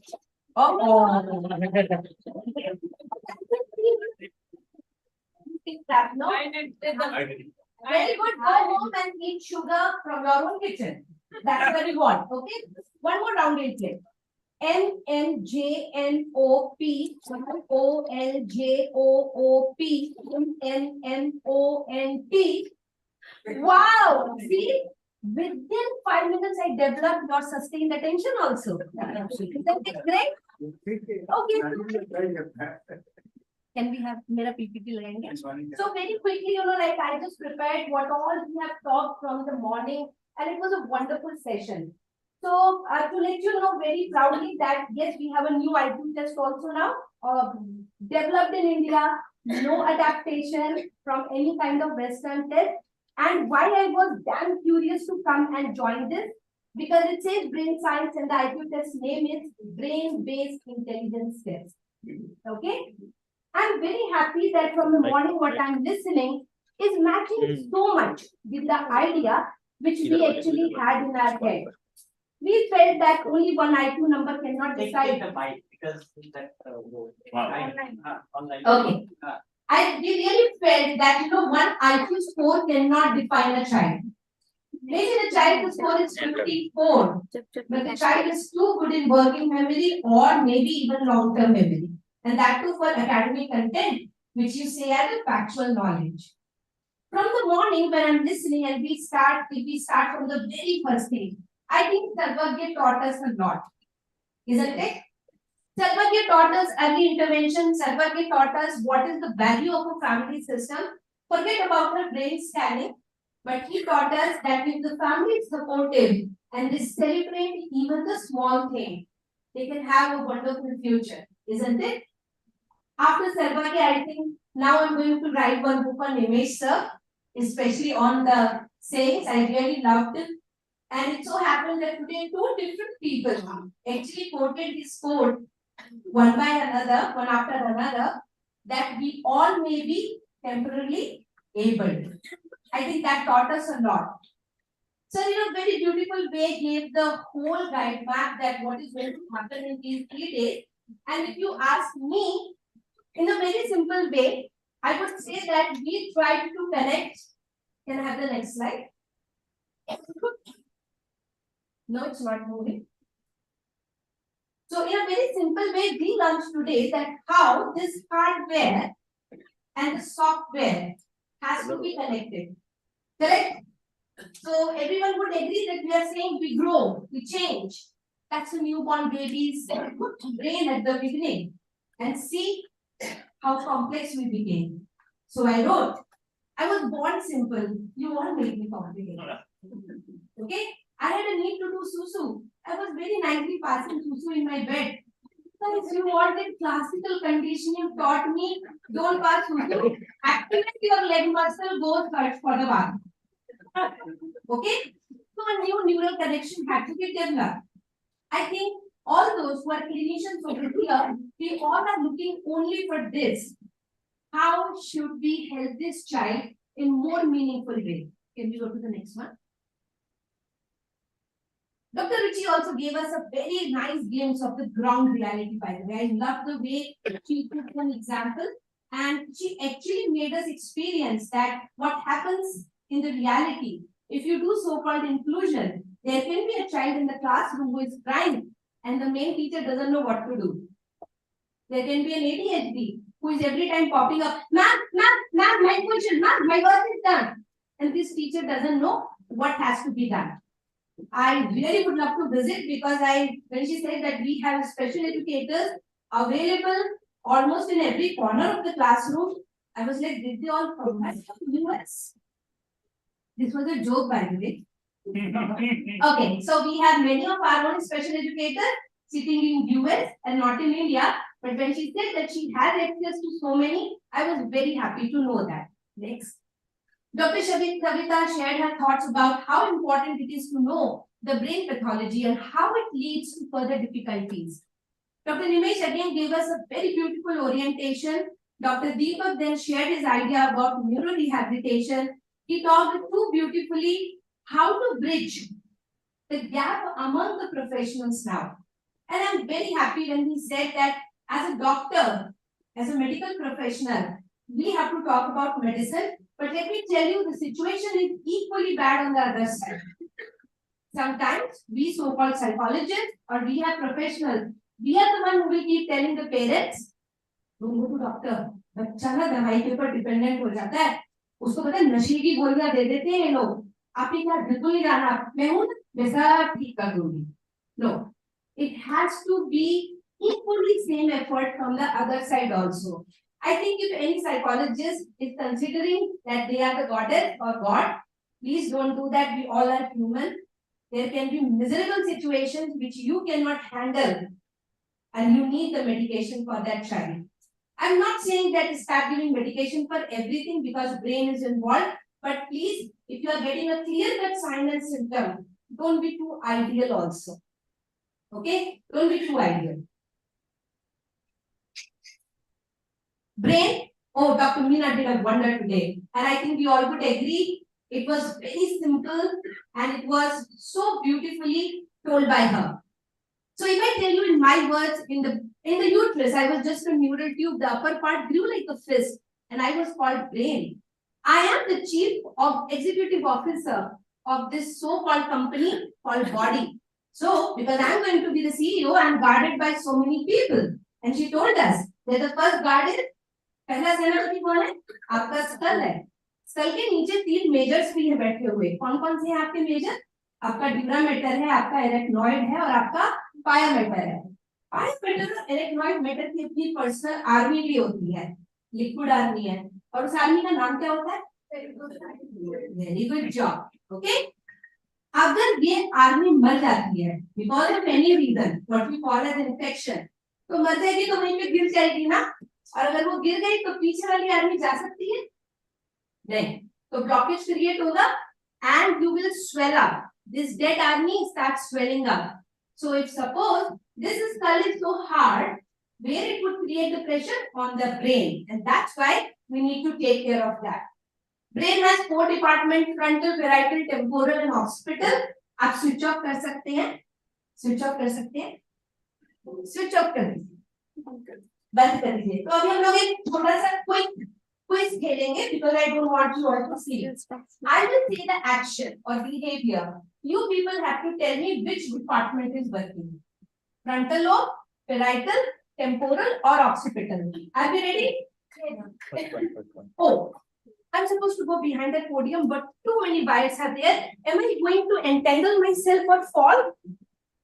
Which department I have to work? Okay, majorly, because they all are connected. I cannot say only one. Major. Cerebellum. अब ऐसे बोलोगे तो पूरा body और brain काम कर रहा है। Just because of the muscular coordination. लेकिन वायर है वहाँ पे, मुझे देखनी है ना, मुझे देखना है, मैं एंटेंगल हो सकती हूँ। और occipital lobe, visual spatial देखना है और स्पेस भी समझना है, correct? I have to stand on my one leg and I should not fall. Balance, very good. Cerebellum. एक और है कोई बंदा जो बैलेंस को थोड़ा काम करता है? उधर आप कितना भी बड़ा काम करें, क्लर्क को भी आना पड़ता है।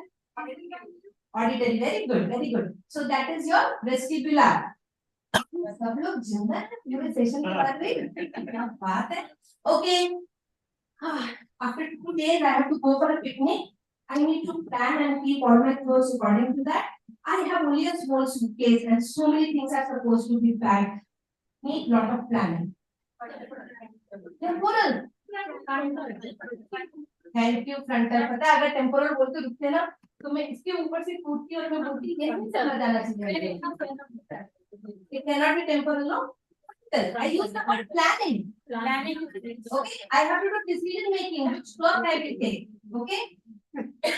Suddenly, I am super angry and I am going to hold this, do this. I'm going to shout. I'm doing all sorts of things. Okay, limbic system. Again, frontal. Okay, so don't think that frontal is always great fellow. Frontal can make you, frontal can break you. Okay, frontal can also break you. Everyone has bit of idea? Bit of idea what we are talking about now? Okay, I am trying to understand you, but I am not able to get it. Somebody said, what is your mother's name? I answered. And the same person asking me, what is your father's wife's name? And I am scratching my head now. Very good, temporal. Okay, so Vernix is sitting over there and he or she, I don't know what is Vernix's gender, not able to understand or not able to process. Why do we want to understand? Because she explained this very beautifully. We know that we have 2 hemispheres, left hemisphere, right hemisphere. ये दोनों कमरों को जोड़ने के लिए हमारे पास corpus callosum है, जो कि कुछ नहीं है but bundle of fibers है। ये सारी तारें यहाँ से निकल के यहाँ पे जाती हैं और एक दूसरे से कनेक्ट करती हैं। एक और बहुत इंपॉर्टेंट चीज है, सारी वायर्स में करंट भी तो चलना है ना। कितनी भी ब्यूटीफुल लाइट लगा दो, फैन लगा दो, जब करंट चला जाएगा तो किसी काम का है? नो। तो ये कौन सा करंट है? न्यूरोट्रांसमीटर्स। सबको पता है न्यूरोट्रांसमीटर अपने अपने काम करते हैं। तो मुझे अभी भी याद है उनसे सर हमारे टीचर हुआ करते थे, तो एडीएचडी में न्यूरोट्रांसमीटर की ही थोड़ी सी गड़बड़ चलती है, isn't it? उसके पास इनहिबिटर ही नहीं होता उतना, तो वो क्या करता है, उसको जो बोलना होता है वो बोल देगा, उसको संकोच नहीं होता। So that's why we need to know about brain functions and all. Let's come to the ground reality now. As a clinician, आपका कोई काम बदल जाएगा क्या अगर आपने brain science सीख लिया तो? सोच के बोलिए। See, because medical professionals, they might have their own reason, but I think sir would agree to me, they also don't have to use brain science in day-to-day life. But हम क्यों सीख रहे हैं, क्या क्या सीख जाएंगे आप, what understanding you will have, आपकी अंडरस्टैंड बढ़ जाएगी। एडीएचडी का शिफ्ट ऑफ अटेंशन उसके फ्रंटल लोब के डैमेज की वजह से गड़बड़ हो गया, तो आपकी एक्टिविटी बदल जाएगी, आपका identification and assessment, initial identification. अच्छा, वेरी गुड। तो इनिशियल आइडेंटिफिकेशन और असेसमेंट तो आप उसके बिहेवियर को देख के ही कर लेते हैं। We are just getting a proper link and we can easily guide to parent. very good, easily guide to parent link. Sir, do you want to add anything? And ma'am, if any kind of activity that intervention strategies we can plan for that, the kind of activities and other things. So in ADHD generally what do we do? Anybody would like to share? आपके पास अगर एक ADHD का बच्चा आ जाता है तो आप क्या करते हैं? मैं सिम्टम्स बोल देती हूँ। बच्चा बात नहीं सुनता है, बहस में ज्यादा पड़ जाता है, नो बोलता है हर एक बात के लिए, एक जगह पे टिक के नहीं बैठता है, ओ माय गॉड जैसे कि मोटर फिक्स है, इधर से उधर घूमता रहता है, आप क्या करते हैं? आप उसका लोग खोल के देखते हैं? नहीं। So behaviorally, you give them responsibility. We channelize need task. Anything else? Anybody else want to say something? Energy का अभी किसी ने बोला कि अगर आपको पता रहेगा ब्रेन के बारे में तो आप उससे रिलेटेड कुछ देंगे, क्या देंगे? हमने बता दिया फ्रंटल लोब में है प्रॉब्लम भी, आज सर ने भी बताया, नचिकेता सर ने भी बताया। मेडिसिन, दवाई, मेडिटेशन, ओके। मैं तो सीवियर एडीएचडी हूँ, आप मुझे मेडिटेशन के लिए दिखाओगे कैसे?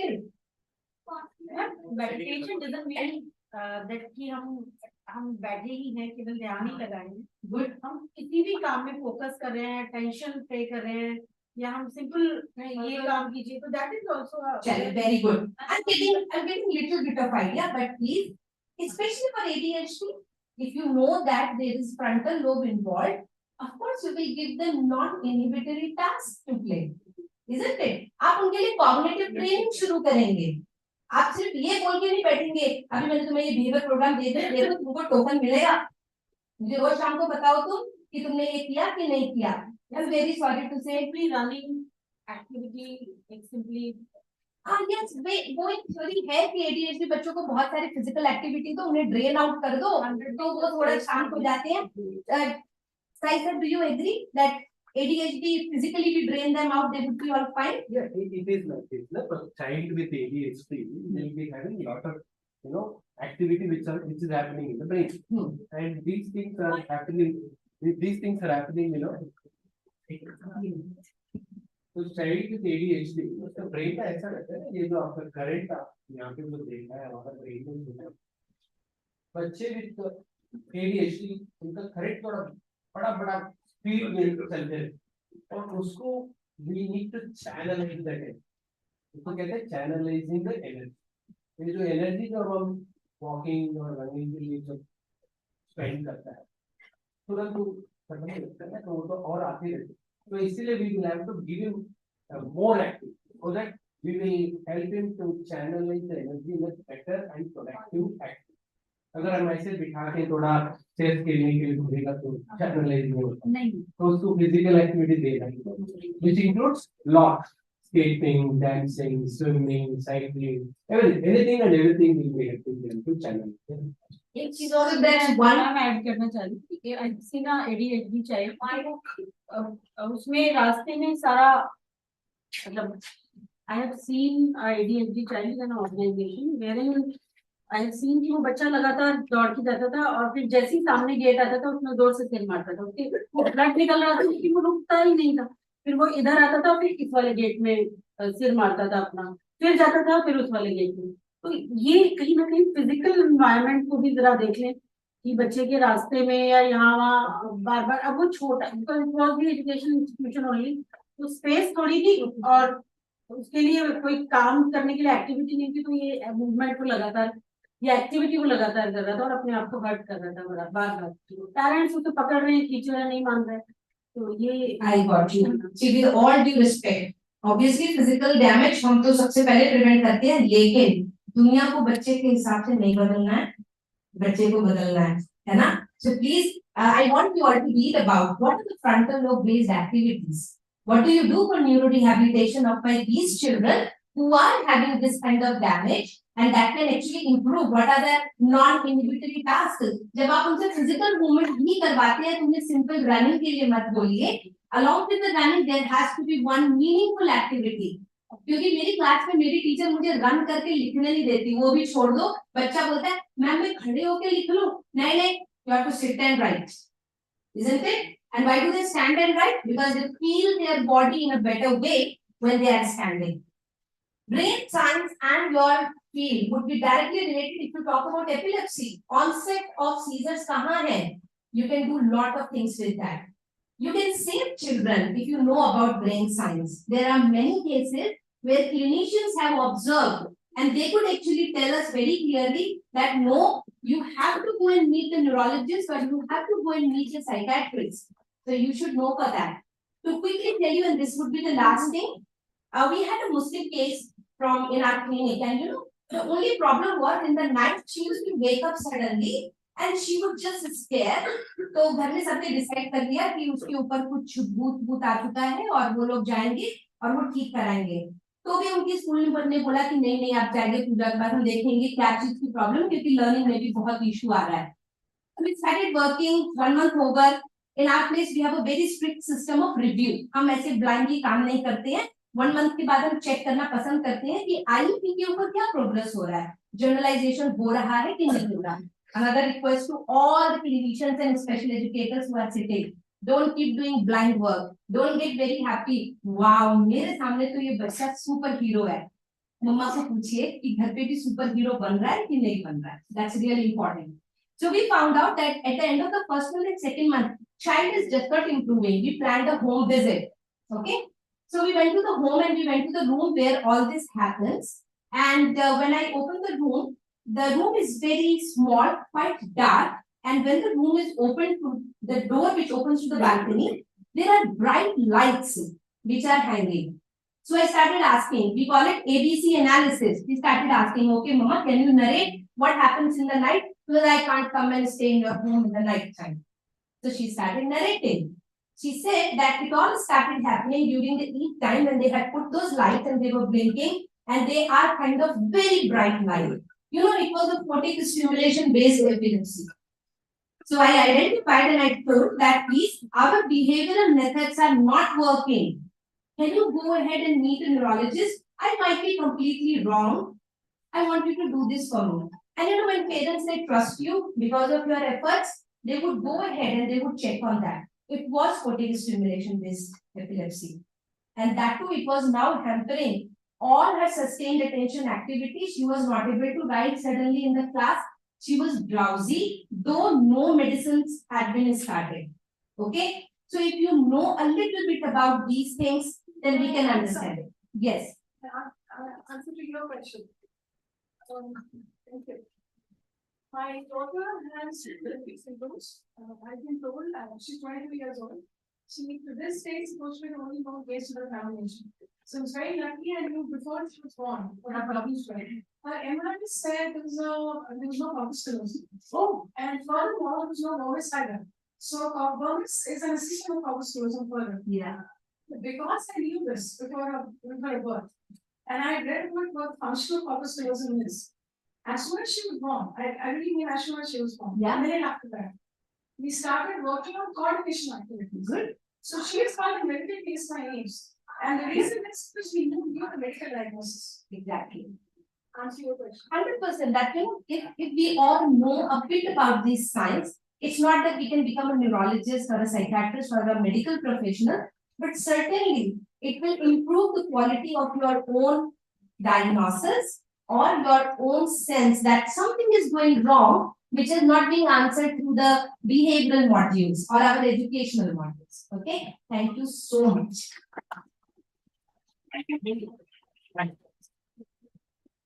Thanks. That was wonderful. There's a few things to wrap up. ये तो बात हुई ना आपने जो सेरेमनी बेरियर की बात की है वो पुजारी है और पास ये एक्सपीरियंस को ला देती है. If there is that level of self-harming behavior, have a good dialogue with the psychiatrist or the neurologist.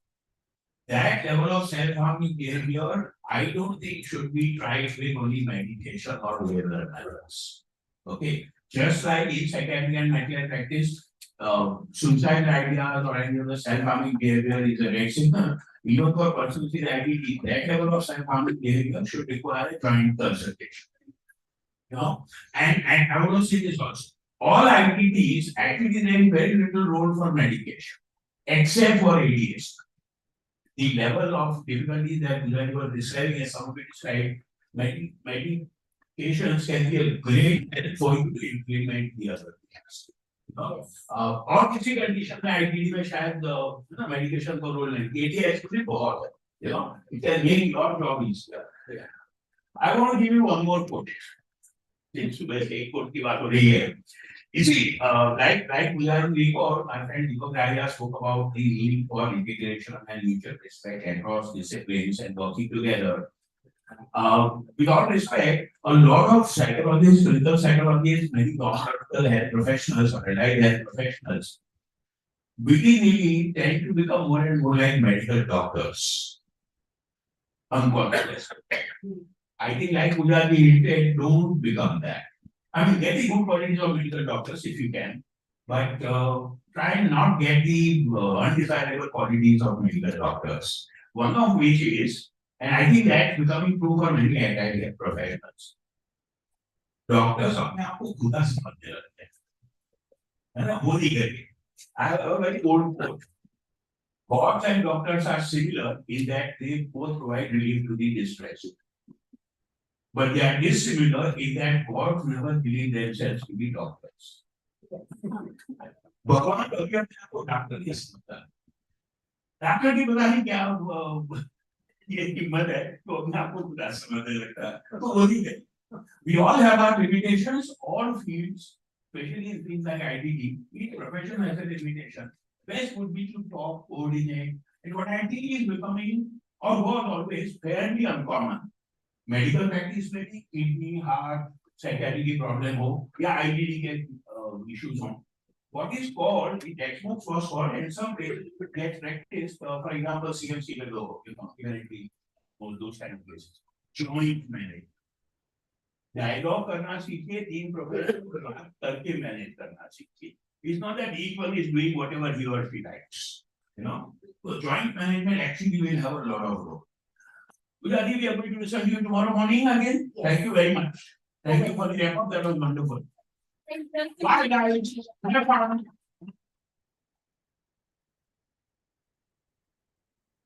Camera तो फुल हो गया. कैमरा लैपटॉप ले लो, यहाँ मत खोलो. पार स्टैंड ये सबको बंद कर दो, ठीक है ना? लाइट बंद.